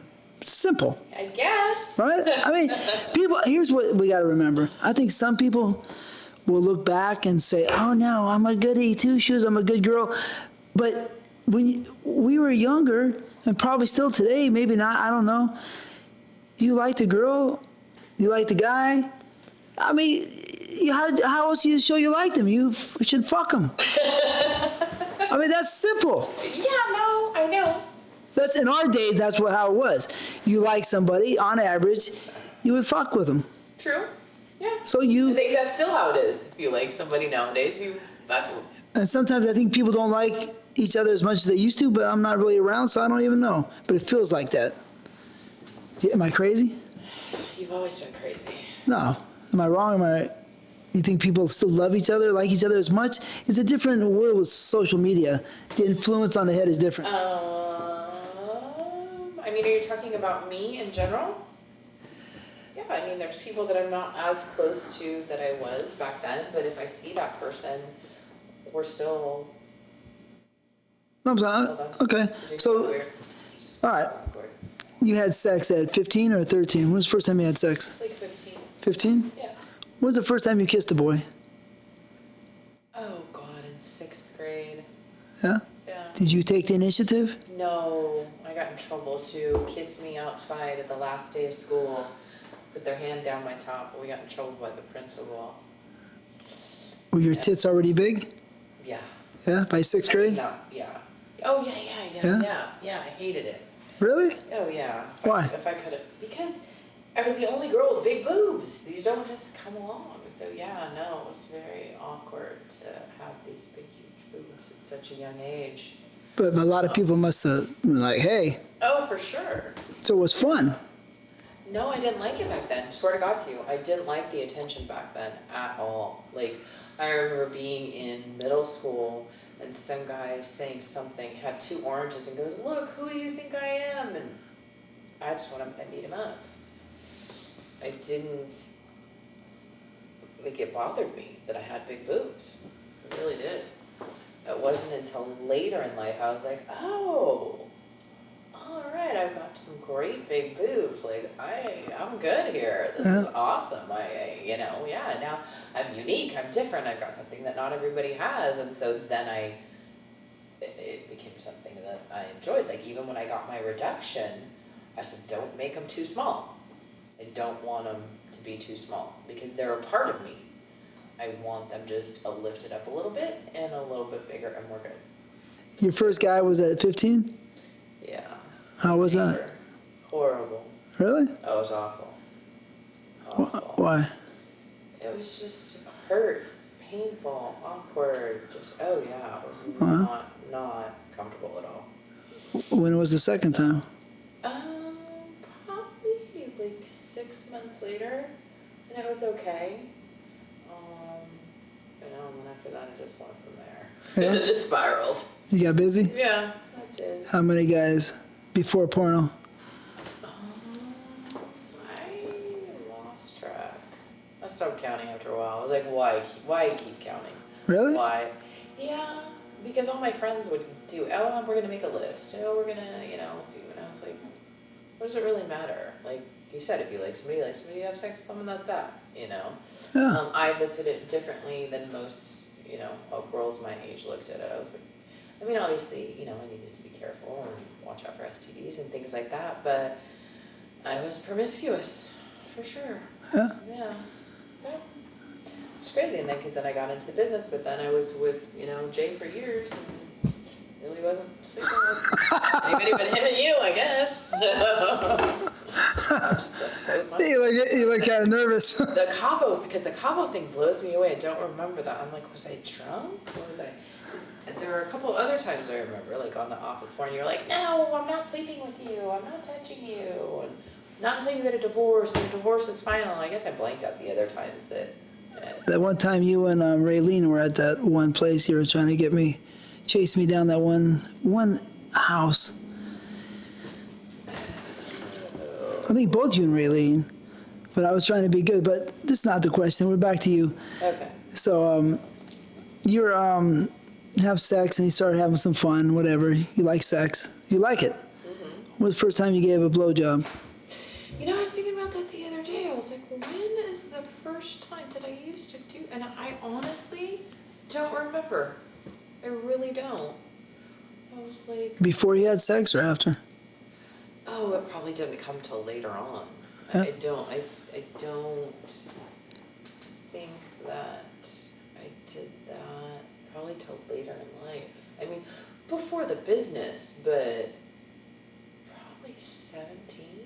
I'm gonna assume somewhere around there. But I was like, that just wasn't something that you did back then. It wasn't a big deal. I mean, now it is a big deal for guys. No, not you.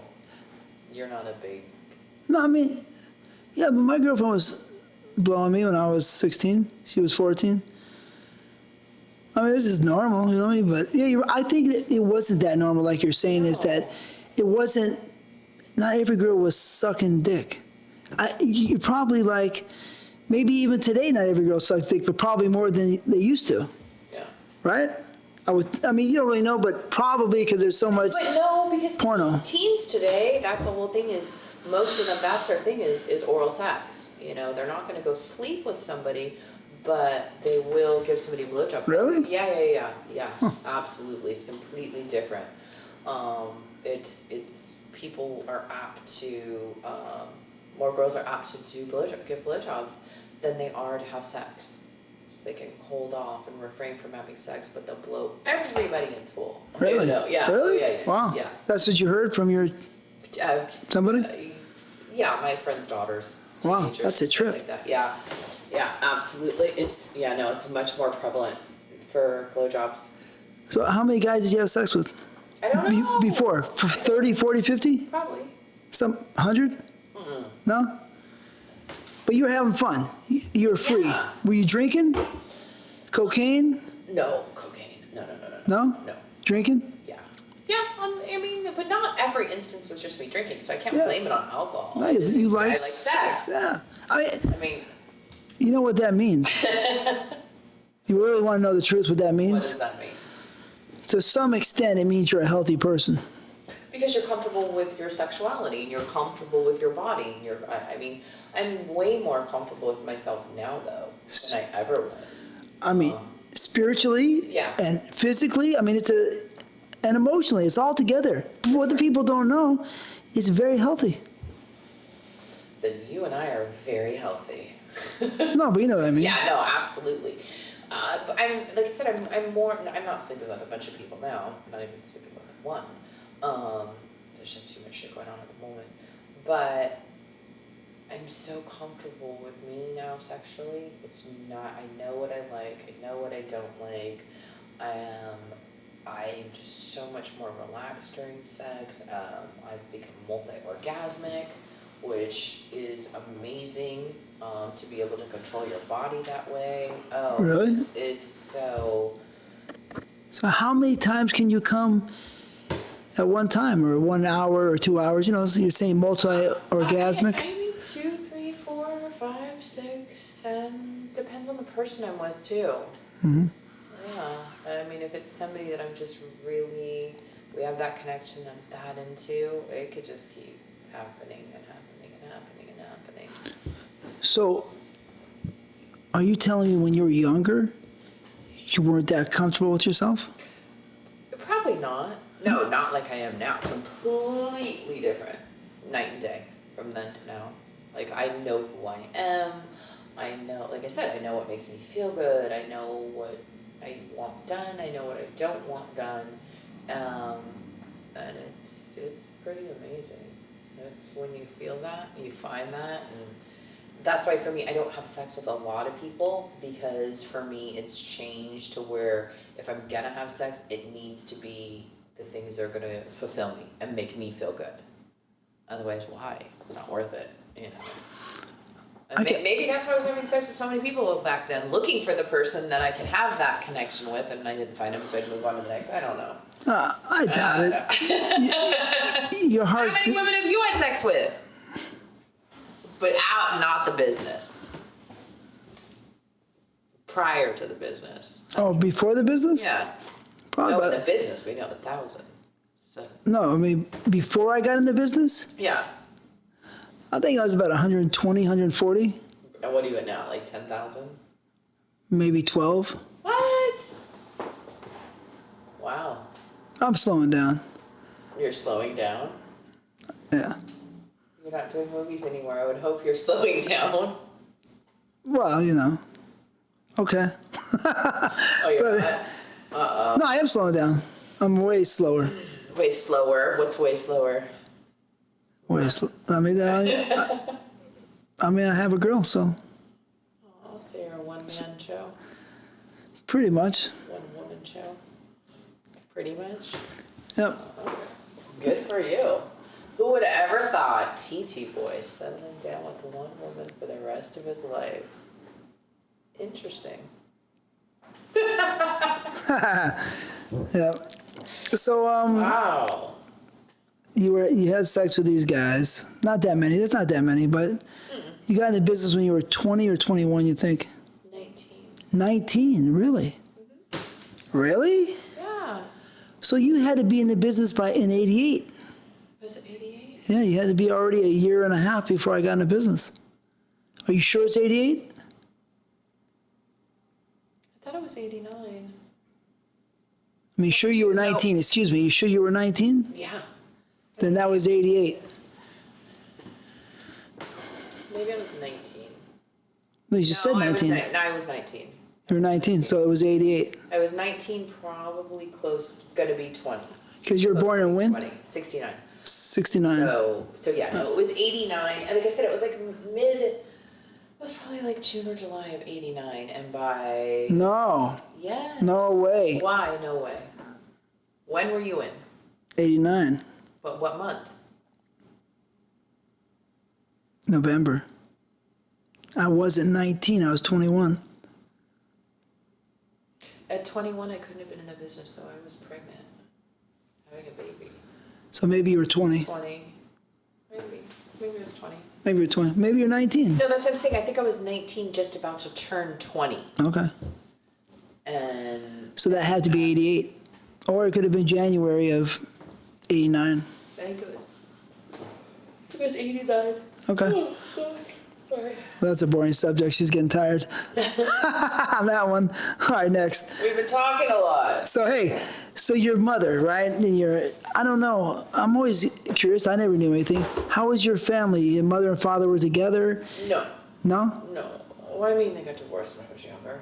Yeah? Yeah. How old? I don't know, 6 or 7. Really? Yeah. Did that affect you, not having a father around? Or? Oh, of course. Yeah? Absolutely. I think that was part of the problem. looking for a father figure? Yep. So you were a little lonely sometimes? Or, I don't think you understand at that age really what you're feeling. I think you just kind of, a lot of girls where they don't have the father figure in their life, they kind of go out and they are promiscuous and they do sleep around. And I think that it's because they're trying to fill that void in their life for not having the father, that father figure. At least I think that's what it is for me. Each one of us is, individual. We have different reasons we did different things. And plus the fact, I just didn't realize back then too, that trying to find that connection, that great sex with somebody. Because like I said, once you do find it, it's amazing. I mean, I was with the same person, not Jay, a different person for 10 years. And it was just amazing. Yeah, after Jay. oh, after Jay? Yeah, I was with an NFL player. Oh, It was amazing. Really? Yeah, we still talk to this day. Just an amazing, amazing connection. And the chemistry is just so over the top that it's not even funny. Yeah, I taught him a lot. huh? Yeah, oh yeah. Absolutely. Yep, my little devilish side came out. He told me I made it so, having sex with somebody else really just might never be the same. He's a white guy or a black guy? Black. Huh? Yeah. Did he have a big one? Perfect, actually. Yeah? Yeah. Not like Oh my God, these other guys, these adult film stars that are in the business, they're scary. They're like, literally, they're like baby arms. Like I said, I give these girls so much credit, I couldn't do it. No way.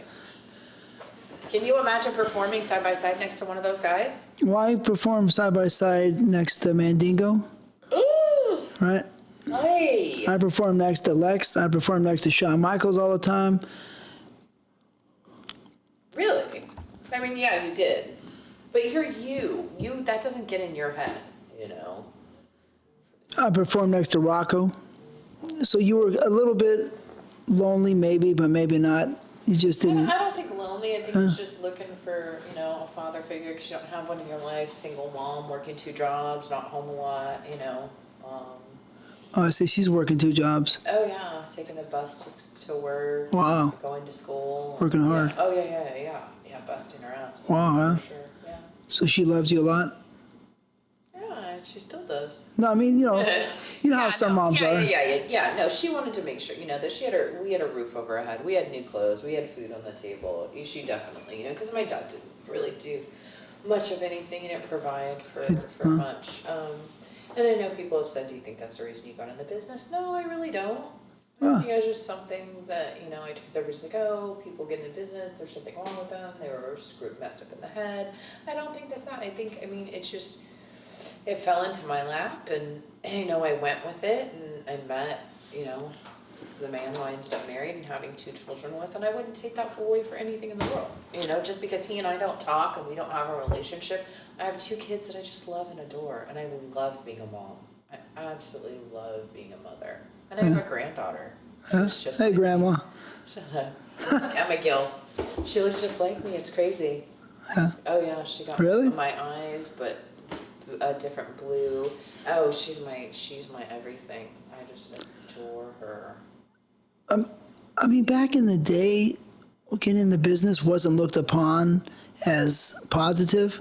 No. Today, I think it's a little different. Oh, for sure. People think it's cool. Oh, you're a porn star? Yeah. That's so awesome. That's so cool. But I think social media, like I said, it's made these people so much more accessible. It's become so much more mainstream, where all of these performers, they're at an advantage where we weren't. They can become a star overnight just by Twitter and Instagram.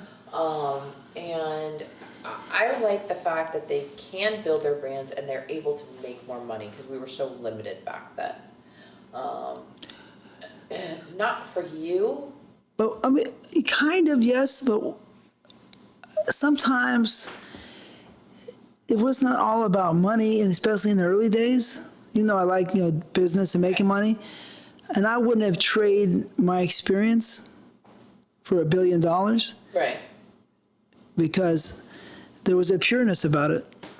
And it was fun. Yeah, no, there absolutely was. Of course. No, you can't. And like I said, I say to people, I wish that you could be back in the business in my era because it was so much different. than it is today. But at the same time, I like that these people, you didn't get royalties or extra money or anything back then when you did movies. These people, they've found a way to capitalize on their name. Yeah. It's We didn't have any of that. it's wild. You know? Yeah. In a way. But back into the thought process, somebody might think negative in those days, but for us, what they don't know that it was so much fun. Yeah. Oh, it was great. So it wasn't like, oh God, you're a porno star, you're a bad person. We didn't really give a fuck because we were just having a wonderful time. No, for sure. Absolutely. Right on that point, you know what I mean? Yeah. No, we definitely, it was fun, you know, to go to work. Fun. Ron Vogel's little studio over in Chatsworth off of Lassen. Oh my God, if you walked out from one side to the other and you didn't have a robe on, he was chasing you with a robe. Oh, no, you need clothes on. I'm like, I don't need clothes on. I'm just going over here. His daughter passed. I saw that recently. I just love her. My favorite. She was nice. Hands down favorite makeup artist ever. Super sad that breast cancer. Fucking horrible. Well, anyway, this is a positive show, so. It's like, anyway, this is a positive show. You want to suck a dick? What was your favorite position before you got in the business? Did you have one? Before I got in the business, I don't think I really ever. Missionary? No, I really thought about it. You know, Missionary? maybe. Doggy? I don't know. What? Did you like kissing boys? Did you like kissing? Yeah. You were a kisser? Yeah. Oh, yeah. For sure. Huh? That's my thing. For sure. Hands down. What's the art of kissing? You. Me? How's he gonna turn somebody on to kiss you? How are they gonna kiss you? Which way? How? You know, because there's different ways to kiss. Yeah. Don't slobber all over me, please. Like, just don't. Yeah. No. I'm good. I don't like the slobber. Oh, this is my little chicken chip woodpeckers. Or the porno. What does it for you? Or you do a lip lock. For me, it's like not one thing. It's the person themselves and just the whole act of it. Huh? Yeah, because I've made out with people who are really great kissers, and then the sex was really bad, you know. And then I've made out with people where vice versa, where you know the kissing wasn't the greatest, but the sex was fucking phenomenal. So I think it's for me, it's in each person and the connection that you have with that person, and kind of just letting things flow and see what that is for me. Really? Oh yeah. There's people that I haven't even kissed that I've had sex with that is just amazing. So it's just for me, it's the person. But do you find any type of technique about kissing that you like compared to another technique? No, seriously, everything for me revolves around that person. But something passionate, something deep. Like I said, don't slobber all over me. Hold the back of my neck, or you know, like the back of your hair right here. Pull that person close. Just don't slobber all over me, and we're good. You love to be strong-armed, don't you? To a certain degree. Not some of us go a little rougher than others there. Sure. What kind of guys were you attracted to in those days, in your early days, and what kind of guys are you attracted to today? Physical features? All. Oh, honestly, back then there was no. It was the person. Because I dated blonde guys, tall guys, short guys. It all varied. For me now, it's recently, I like black guys. Bald, tall, black. Yeah? Oh yeah, that's my thing. Yep. I mean, there's white men that I see that I can find attractive, but for me, it's more. I'd rather African American males are very appealing to me. Really? Yeah. Why do you find them attractive? A sexiness about them. Really? Oh. Like what? Why do you like black girls? Well, I like all girls. I appreciate all the girls. Right. But I would say that Something you're drawn to. I'm more attracted. I don't know. That's not really. I can't say that. Yes, I'm attracted to black girls more, but I always thought Spanish girls were pretty. You know what I mean? Yeah. And I thought that I liked redheads. So, right? Yeah. You know, I've seen a lot of redheads that blow me away. Yeah. Right? So I can't really say it just, maybe I get along with black girls more. Maybe. Okay. You know, I can't call it for sure. But, of course, I like some of the skin tone, but I like tan girls too. You know, Right. Latin, or I like Latin girls. You know, maybe Filipino, Spanish. But predominantly, when you dated Black girls. Yeah. Yeah, but maybe because they were nicer. Maybe. I don't know for sure. I can't call it for sure, but maybe they turn me on more, maybe. Right. I think it's something that you're drawn to. And Yeah. that's why, for me, like, black guys, for me, just... So you're attracted to the skin tone, the personality, all of it? Yeah, there's just a sexiness. Have you gone out with any sexy Latin guys? Powerful, strong, sexy Latin guys? No. No? Powerful white guys. Sexy white guys. Yeah? Yeah. Who? Dated. Huh? Anybody? Oh, nobody you know. No way? No. Okay. No. So when you were an actress, well, you didn't tell me which position you liked the most in the movies. Honestly, there wasn't a favorite one. Nothing? It was just having sex. Okay. Yeah, it wasn't. I mean, Okay. yeah. Did you feel like you had any competition when you were, an actress? Oh no. No? No. You were Because I stood out. I was unique. I Yeah. had red hair. I had big boobs. I was curvy. I was built like a woman. No. I mean, No. realistically, the only competition you would have had at that point would have been Christy Canyon. Kind of. She was kind of phasing out though when I got in. She wasn't. No, I don't. No, she wasn't around. Yeah. She came back in Later on. '89, late '89, and then she stuck around for Vivid. So she wasn't really around.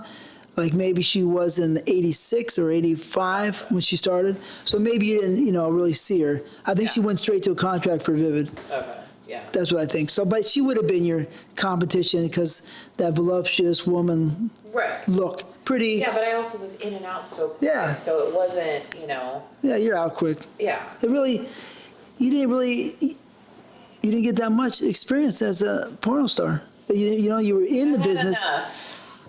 But then you have to remember being on all of Jay's sets for so many Yeah. years. So I saw it all. I mean, Yeah. It's- How many times was Al or Mr. North late? Tell me about that. How was that? God. It was like, hey, where are you at? We need you. Oh yeah, I'm on the freeway. I'm close. I'm like, you haven't even left your fucking house yet, have you? You're talking about Peter North? Yeah, Peter North. He's like, yeah, no, I have. I don't know how many flat tires he got, how many times his grandma died, how many times the dog ate his homework. Even the time that, you remember where Jay and I lived in Canoga Park, and the sound stage that we had wasn't that far down the street. 2 miles. 2 miles, if that. He said, Peter, we really, really need you tomorrow. We really need you to be on time. Will you just spend the night at our house tonight? It is so, he agreed to, and you know him about particular, he was about being home. He spent the night in one of the kids' Disney themed rooms, and he was still late. Still late to work. How late was he? He was like 20 minutes, which for him that's not bad, but literally I'm like, you're still late. I mean, We 20 minutes is nothing. We talked about it. I saw. He was laughing. Yeah. Yeah, he's like, he got a little uncomfortable when we started talking about it because you busted him on his shit. He was like, well, yeah, I lived down in Orange County, so then you need to leave earlier, Mr. North. No, it was so funny when I watched your interview with him. I was like, oh God, it's gonna be so funny to talk to you because literally, he was late sleeping at my house. Why was he late? Because he was blow drying his hair. Yeah. I guess you have to look at it like you might consider Peter North like one of those movie stars. Like you might think like this, you know what I mean? And say that he had this X-Man, he's an X-Man, right? The cum shot alone was worth something. He had a big dick. He's a good-looking guy. And the girls loved him. So this is what you dealt with. But, you know, he's such a nice guy that how could you really get mad at him? Yeah, but when you're waiting over 2 hours, you start to get a little frustrated. No, you couldn't, and I think that that's why, because had that been other people, people wouldn't have put up with it for as long as they did. And they're putting up with his lateness for years. I remember the avocado ranch, how far out that was, waiting for him out there. Oh my Lord. Yeah, he stayed at my house a couple nights. That way he can make it there. Yeah. Way back in like 91 or something. 'Cause I think the avocado ranch shut down around 94, 95? I think so. Something like that. Yeah, something like that. Something like that. But that was such a far drive. I was like, oh my God. Do you really want to shoot there? Oh, we're going to have Al? Oh, well, don't give him a call time until about 5 at night. You know, because it's so far away. Yeah, it was rough. Yeah, I mean, imagine coming from Orange County in that traffic. That's a 3-hour drive easy each way. No, I get it. Pretty much, right? Or 2.5 hours. Oh, it was probably 3 going all the way out there. But no, he like I said, when he was late, just living, by staying in our house, I was like, oh my God, seriously? Are you kidding me? Yeah. And Marcus too, Mr. Marcus, always late. Mr. Marcus? Oh my God. He's the the black Peter North. Yeah. Not joking. Oh yeah. You'd have to lie to him and tell him his call time was the day before to get him to show up on time. For sure. Seriously. Like, oh my Lord, have mercy. I see. Yeah. What was it like producing the shows with Jay? Or Jim Enright, excuse me. Oh, it was very, very lovely. Well, I mean, he didn't make it too fun. No? No. He's pretty strict, pretty hardcore, pretty serious? Yeah. Regimented. He seemed like a kind of regimented person. Well, he's military school. You know? He went to military school? Yeah, oh yeah. Wow, really? He's very militant, so like if I would talk on the phone a little bit longer with somebody, or how are you doing, how's your family, you're not friends with these people, you don't need to do that. Huh. Really? Time is money. I'm like, but yeah, he'd stay on the phone with you for as long as he wanted, or Stephen St. Croix, or Jonathan Morgan, or if he wanted to have that, he would establish that relationship with people. It was okay. But if I tried to engage with anybody a little bit longer than, hey, Jay, just wanted me to let you know, you need to be at the stage tomorrow at 8. Okay, thanks, bye. It was a problem with him. So it was not the greatest. But you did a lot of the work too? Post-production? I mean, pre-production? The pre with him, yeah. You know, it was definitely interesting. I'll never forget when I was, do you remember Raven? Yeah, beautiful. Vicky Vickers? Yeah. Yeah, beautiful, beautiful girl. I remember. Tall. Yeah, she was great. Part of the American Taboo series. Is that what she was? Yeah. She, I remember being on the stage and being pregnant, and Jay was just being a real jerk, and she was like, you know what, it's the end of the day. I'll handle him. Go home. Go get some rest. Vicky? Yeah. She's like, this is bullshit. And I was on another set with her too, where some girl gave me an attitude, and I was going to have to walk up the stairs at the stage to go have a talk with her. And she goes, fuck that. I'm going up and I'm talking to this bitch.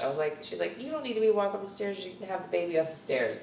So, you know, she was always a big help. We used her a lot. She was really, really great in that aspect. But no, he wasn't the easiest. You know, that's why we're not together anymore. So, because if he was the easiest, we'd still be together, you know, after having 2 kids and building the business that we built together. But Yeah. no, I'm good. He's not my favorite person. You know. People change. You miss him? I like Jay. I mean, I kind of miss him a little bit. But he was nicer to you than he was to me, and I was his wife. That's. I could see a little something. I mean, I remember a little touch of something that could not be the best. But since I was in demand and I was there always, right? You know you could count on me. Yeah. Right? Oh, so, like I said, what was your nickname in the business? I don't know. Jay, you were Jim Enright's illegitimate stepchild. I never heard that, really? Oh, you've never heard that? Everybody always say, oh, another Jim Enright movie. There's his stepson. There's TTBoy. Yeah? Oh yeah, he knew that was a given. You know. Yeah. you were going to be in his movie. I mean, you were probably in 9 out of 10. Yeah, I did a lot of work. I remember always working. Yeah. Yeah. Yeah, it was good. It's good for me. And anybody who used me, I was always there for them no matter what. Sometimes somebody else would book you and I'd be like, nah. I did my best. But I appreciate it too, because you were part of it too. You probably said, did you ever say use TT or use as automatic? Oh, no, because you were always very sweet and very kind, and obviously we had the relationship that we had, but I preferred for him to use you or use Al or, I definitely had a hand in it when there were people that I didn't really like. I was like, you really have to use them? Use somebody else?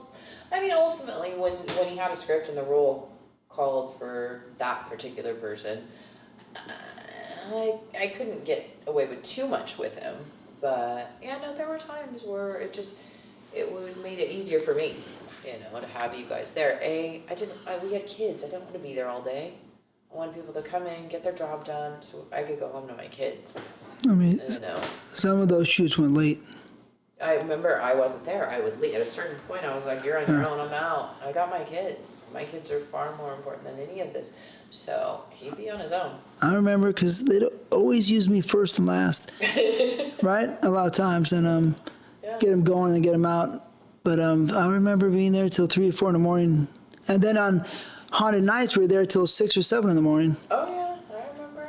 But, Haunted Nights, Arabian Nights. I remember, did you go to the one in Arizona? Yeah, that's the Western Nights, right? Remember Frankie, the camera guy? Oh, of course, yeah. Frank would call me from Arizona. He's like, I swear to God, I'm going to kill your husband. I'm going to leave him out here in the desert. I'm fucking over this. Really? Oh, yeah. Yeah, he's like... I never said that. I'm down always. He's like, look it. He's like, it's like 2 in the morning. It's 103 degrees outside still. He's like, I'm done. Oh, yeah. No, I can see holding that camera could beat you up. Yeah. Yeah. So. Oh, but that was I like that. I like to get the copy of that, man. They quit making it. I hit Wicked Up and they quit making it. Really? They don't have it. Are you serious? But if you want, call up Steve Ornstein and tell him, give me a copy. Jay might have it. Really? He might have a copy of it somewhere. Right, I can get, like, if you hit a VHS, I can get somebody to make a DVD. I'm surprised Ornstein didn't take that seriously and make it turn into DVD. No? If they did, they don't have it. Huh. Then I did a lot of movies with Jenna. That they don't have? Yeah. Jenna movies? I'm pretty sure. They've got to have them. I got a few, but I couldn't get them all. I tried. They but, have to have the masters somewhere to the... Yeah. The awards, the AVN Awards or the XRCO, probably AVN was most important to Jay. Yeah. I'm guessing, but what was it like? He wanted to win. Was he striving to win or he just striving to make a good picture? What was the psychology behind that? It's funny because the year that he won Best Director, I had said to him the year before that he didn't win. I said, you bust your ass, you give so much for this industry. If you don't win Best Director next year, I'm not ever coming back to an AVN Awards show. And that actually sparked something in him. That's when he was doing, the Haunted Nights, the Arabian Nights. I forget which one. I think Haunted Nights is what he won for. And that kind of motivated him a little more. I don't think he really cared too much before then, as to whether he did or didn't. I think it was more so me that cared. He just was happy to be working and making money and, doing what he likes to do. I'm curious about that and money part. What is the best you think he made in 1 year? The most? His best year? So we had the sound stages, I want to say, that we ran through the company. It was like $2 million, I think. Well, not really ran through the company because the budget could be big sometimes. No, that wasn't productions. That was like the soundstage and running the soundstage and the mortgages and all of that. Oh, you had the sound stage with Jay, right? Or no? Yeah. Yeah, we had the two sound stages on the ones on Canoga. Right. Yeah. Yeah. So I think it was like, I want to say $2 million. But how much of that is profit, you think? Because some went to Jay, you're saying, right? Yeah, and I spent it. I used to spend like crazy, so. Used to what? I used to spend like crazy. I mean, we had 3 kids, you know? We Yeah. had all in private school. I had a shopping problem. Really? With the boys. Yeah, Oh, okay. the kids had everything they possibly want. I mean, it was a birthday He party. had 3 kids? Yeah. I thought you only had 2. No, we 3. have 2. Oh, He has, but we were together since okay. he was little, so. But I would say probably after paying all of that stuff, $500,000. That's pretty good. Yeah, I mean, I lived a comfortable life. I had new cars every 18 months. My kids went to the best schools. You know, they had everything they could possibly want. That's good money. Yeah. I know Jay worked hard, right? He did. Yeah? Yeah. I mean, I thought he worked pretty hard. A lot of hours, right? Yeah. He did. Well, you know. Yeah. He was on set a lot. He what? He was on set a lot. I spent a lot of time alone. Yeah. Yeah. What can you do when your husband's not working, putting a roof over your head for you and your kids? Did you masturbate when you were younger? Did I? Probably not until I got older. I don't think so. Was your sister fast? Or was she similar to you? No. No way? No. We were different. Really? Very different. Oh, yeah. She wasn't messing around? Messing around by, what do you mean? No, a lot of guys. No. No? No, she always had boyfriends. She always had a steady boyfriend. Yeah, no, I was the bad one. Yeah? I was bad. Yeah. All right. She was good. She always had boyfriends, not me. So, Do you ever work for Paul Thomas? no. No? You know Paul Thomas. Yeah. So, I interviewed him, Yeah. and he said, did you see that part, that one? So, he's an advocate of drugs, Did I right? see that part? Oh, maybe I did. Right, he's an advocate of drugs. Yeah. He says sex and drugs are great. And he doesn't mean small little bullshit drugs like marijuana or whatever you might want to say. Right. He means real drugs. Right? No, he advocates it with passion. Right. And I asked Mark Davis. Yeah. And he said, oh, yeah. They go. Oh, Shawn Michaels, you know. Oh, really? Sex and drugs. So I asked What do you think? So I'm asking you. Oh, for sure. Sex and drugs make sex better? Yes. Yes? Yes. Sex and drugs make sex. So drugs make sex better. Well, yeah. See, it's still really, really great without them. Especially if you find somebody that you have chemistry with. But then bring that aspect into it, it's on a whole nother level. Yeah? Oh, for sure. Yeah. Anybody that you know that you ask that question, that they're going to sell you. But what's your drug of choice? Me? Would have to be ecstasy. Yeah? Yeah, was. Yeah? Oh, for sure. Hands down. Have you tried cocaine and sex? Yeah. Years ago when I was younger. Yeah? That's cool. But yeah, I like more the euphoric feelings. Heroin and sex? Never No? tried it. Meth? Never. Never tried meth? Once on accident. You don't I care didn't for have it? sex. I sat in the shower for fucking 6 or 7 hours crying. Really? Yeah. Ecstasy is the only thing. Ecstasy? LSD? No. Mushrooms? Yeah, I've tried that. On Once. sex? But Not on sex, no. not sex. On sex, ecstasy. So, all right, so ecstasy is the one. For me, yeah. It got you off, got you orgasming, Oh, it's, yeah. whole nother world? It's extremely euphoric.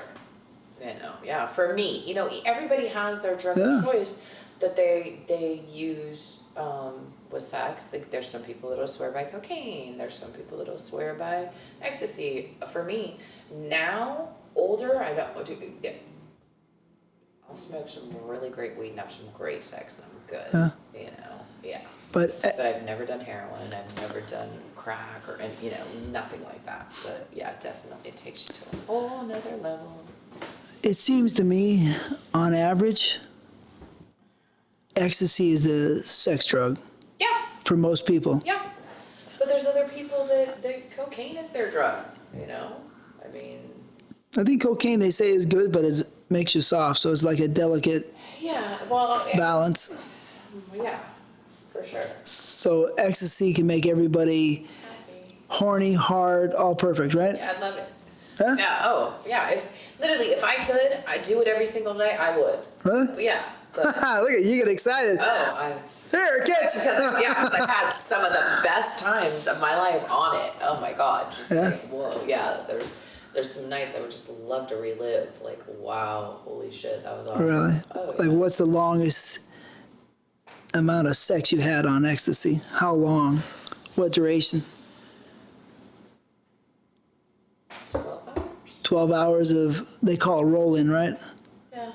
Rolling on E. Yeah, but like. It's 12 hours of coming? 12 hours? No, just of that whole playful event, like having sex, then going in the pool, and having sex, and taking a shower, and or just this whole fun evening. Yeah, like oh, yeah. It was great. Oh, God. But what did you think? Can you tell me what's the longest non-stop of having sex? Was it that 12 hours, or that was too broken up to make 12 hours? What would be the longest of pure non-stop sex? For me, I don't think it's ever just been just sex for hours. It's that whole ride, you know. I mean, maybe a couple of hours, the longest. Couple hours? Yeah. Other than that, I'm bored. Let's. We're almost at the end, but we're gonna help out with one of these false mystiques, let's call it, Okay. that the people out there believe, right? Okay. That a performer can perform at a high level, or just be a serious performer on cocaine. Mark Davis can. Yeah. Oh yeah. Anybody else you know can? I don't know. No. No. I don't think so. No. No. Him. Yeah. He can. For sure. Yeah. He already told you that, didn't he? He had told me that he had coming off a night of getting high, and it can still perform. But I don't think he was on coke when I didn't think he said he was on it. I don't think he said that. For him, it's from what I've seen, it doesn't matter. I mean, there's been times where he can't, but for the most part, he should have just said before. I'm like, what'd you do? He's like, I was fucked up all the night before. I'm like, are you gonna be okay? He's like, I'm gonna be fine. I'm like, oh, so nervous. Like, should I replace you? He's like, no. He does it. I'm like, whoa, okay. See, if we took Mark Davis, right, and gave him my regimen, you know what I mean, like hardcore sprinting. Yeah. I mean, sometimes he's in incredible shape. Oh, he's in great shape right now. Yeah, but you can't be in incredible shape when you're doing, Right, no, for sure, it has to. Right? Oh, so if you did my regimen and never fucking around, really, pretty much, you know what I mean, then maybe he'd be the greatest. You know what I mean? But yeah, Rocco, I mean, you just, it's kind of weird the way some of the things are, you know what I mean? But sometimes it's the way you conduct everything, right? To hit the next level, right? But Mark Davis is great. And, so many girls love Mark Davis. Oh, he's one of my favorite people in the whole way. He's one of my best friends. Yeah. Literally, he's just one of I my love favorite Mark. people. So many girls love him, and so many girls loved working with him. And I think that so many more girls love working with him more than they love working with me. I believe that. That I can't answer. No, I'm not even gonna. We'll take a poll. I'll go on Twitter. I'll make a poll. TTBoy or Mark Davis? He'll win. I didn't want to take the poll. I don't want to lose. No, but You're so funny. anyways, yeah. So maybe Mark Davis is the only guy that could do something like that. Maybe. I don't know. Paul Thomas said he could way back in the day. Right. But I don't think the situations were the same hardcore scenes and passion. I think it was just a little bit less, I think, of, But I think back in his era too, like that's what they did. They got high before the tour. It was kind of like the hippie days and the hell man, Yeah. I mean, people, if they were doing it, maybe. there were people, but there there were people that were doing it in our era, but it was like on their days off. You know, they weren't doing it and coming to work. Well, Stuff. I mean, I don't know how. I would never be able to perform under, an influence of any type of drug. Really? No way. He's like, no way. No way. You know what I mean? Because the brain would not work. My brain wouldn't work correctly, so I can do it. Yeah. Interesting. Okay. But anyways, so back to you. So ecstasy is for sure great. Oh, absolutely. That's it would definitely be. And like I said, if I could, it'd be really awesome. But I can't because I have responsibilities. Paul Thomas loves ecstasy, from what he said. Yeah. Yeah. That was great. Have you done it? Mark Davis gave me some one time, right? And it didn't do anything for me. It made me sick a little bit. And then I had taken some one other night. It didn't do shit to me. My body's weird. It's kind of like, it doesn't react to everything, and then it reacts to something else. Interesting. So it didn't work for me. So I took it 2 or 3 times, and nothing ever happened. Okay. Nothing good. Nothing good. You think I Not like this big old ecstasy, Have you heard about the frog? No. No. No? What frog? It's kind of like, I think DMT or DHMT or something like that. The frog, there's a special frog like Nacho was talking about it. Ever since he did the frog, he can see different things. Gotcha. So the frog is the poison from this one frog in Mexico, right? And they scrape the poison off of him, dry it up, and they stick it in a pipe and smoke it. Okay. Yeah, no, never done that. You should try it. Have you done it? Yeah. Really? Mm-hmm. And it's not like a drug, even though it is a drug, but it's not a drug that you can even understand. Okay. The drug is so far out there, it's not even, you're not part of it. It's overtakes you and you become the frog. Sounds kind of like ayahuasca. It is, but it's way stronger. Oh, God. I'm good. So let me tell you real quick, even though we're at the very end almost, pretty much, we're at the end. It's quick. You take a hit. Yeah, I didn't even blow it out. Nacho gave me a big hit in Spain, in Valencia. Mm-hmm. You take the big hit, you hold it, and then guess what? What? I didn't even exhale, and you're gone. You mean gone? You're out? You're in another world. You're not even really conscious, but you are. Oh. Right? You are not conscious of really what's going on. But you're awake. You're kind of awake, but I didn't close my eyes. I didn't do exhale. I held it for 5 seconds, a big hit, and then you're in I was in a colorful jungle. I was in a colorful jungle. In a war zone. I became in like a war. I was got to fight in the war, in the jungle. Who knows who? Right. But it boom, boom, boom, boom. It was insane. And most people fall down, or you set them down. Right. And some people go different places through the universe, but you're not even conscious enough to know what you can do for yourself. You cannot, if you're on a frog and I say to you, touch your nose, you cannot touch it. That's how wild it is. Interesting. So just to let the people know out there, it's something. Be careful when you do it, but it doesn't last long. It only lasted 5 minutes for me. Really? And most people are 15 minutes, and then you're back to normal. Like you're abnormal. Your body assimilates things differently. Yeah, trippy. Yeah, I mean, Nacho said I was strong, blah, blah, blah. He said, whoa, I didn't see somebody take it so well. Right.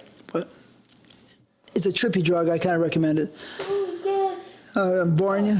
No, I'm just tired. Is there anything else you would like to bring to my attention? Any other memories that we've had together that I missed? I don't think so. I should have probably made a list beforehand of things that I remember. No, I just think our story is interesting because, like I said, I did your first movie, you did my last, and we have all this other history in between, which is great.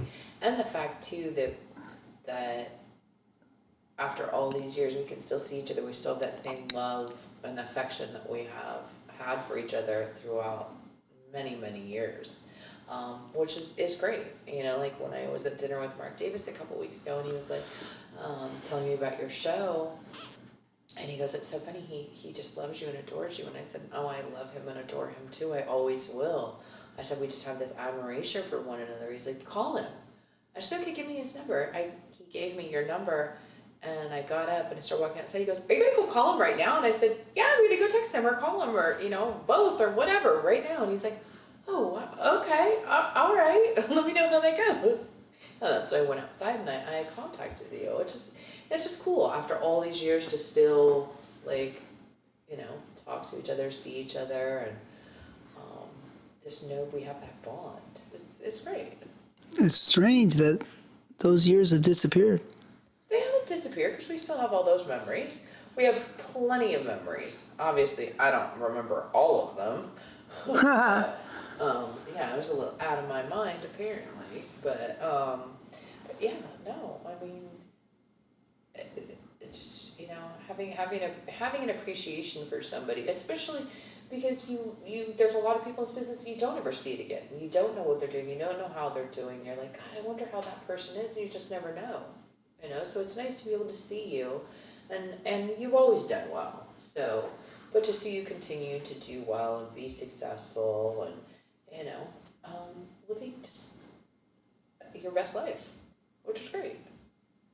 Unlike some other people in this business, you know, that aren't happy, that haven't had the success that you've had. So I think that's it. I appreciate that. My dear friend. Liking me. Yeah. What are you up to these days? Before we go, what have you been up to? Me, just, you know, my kid.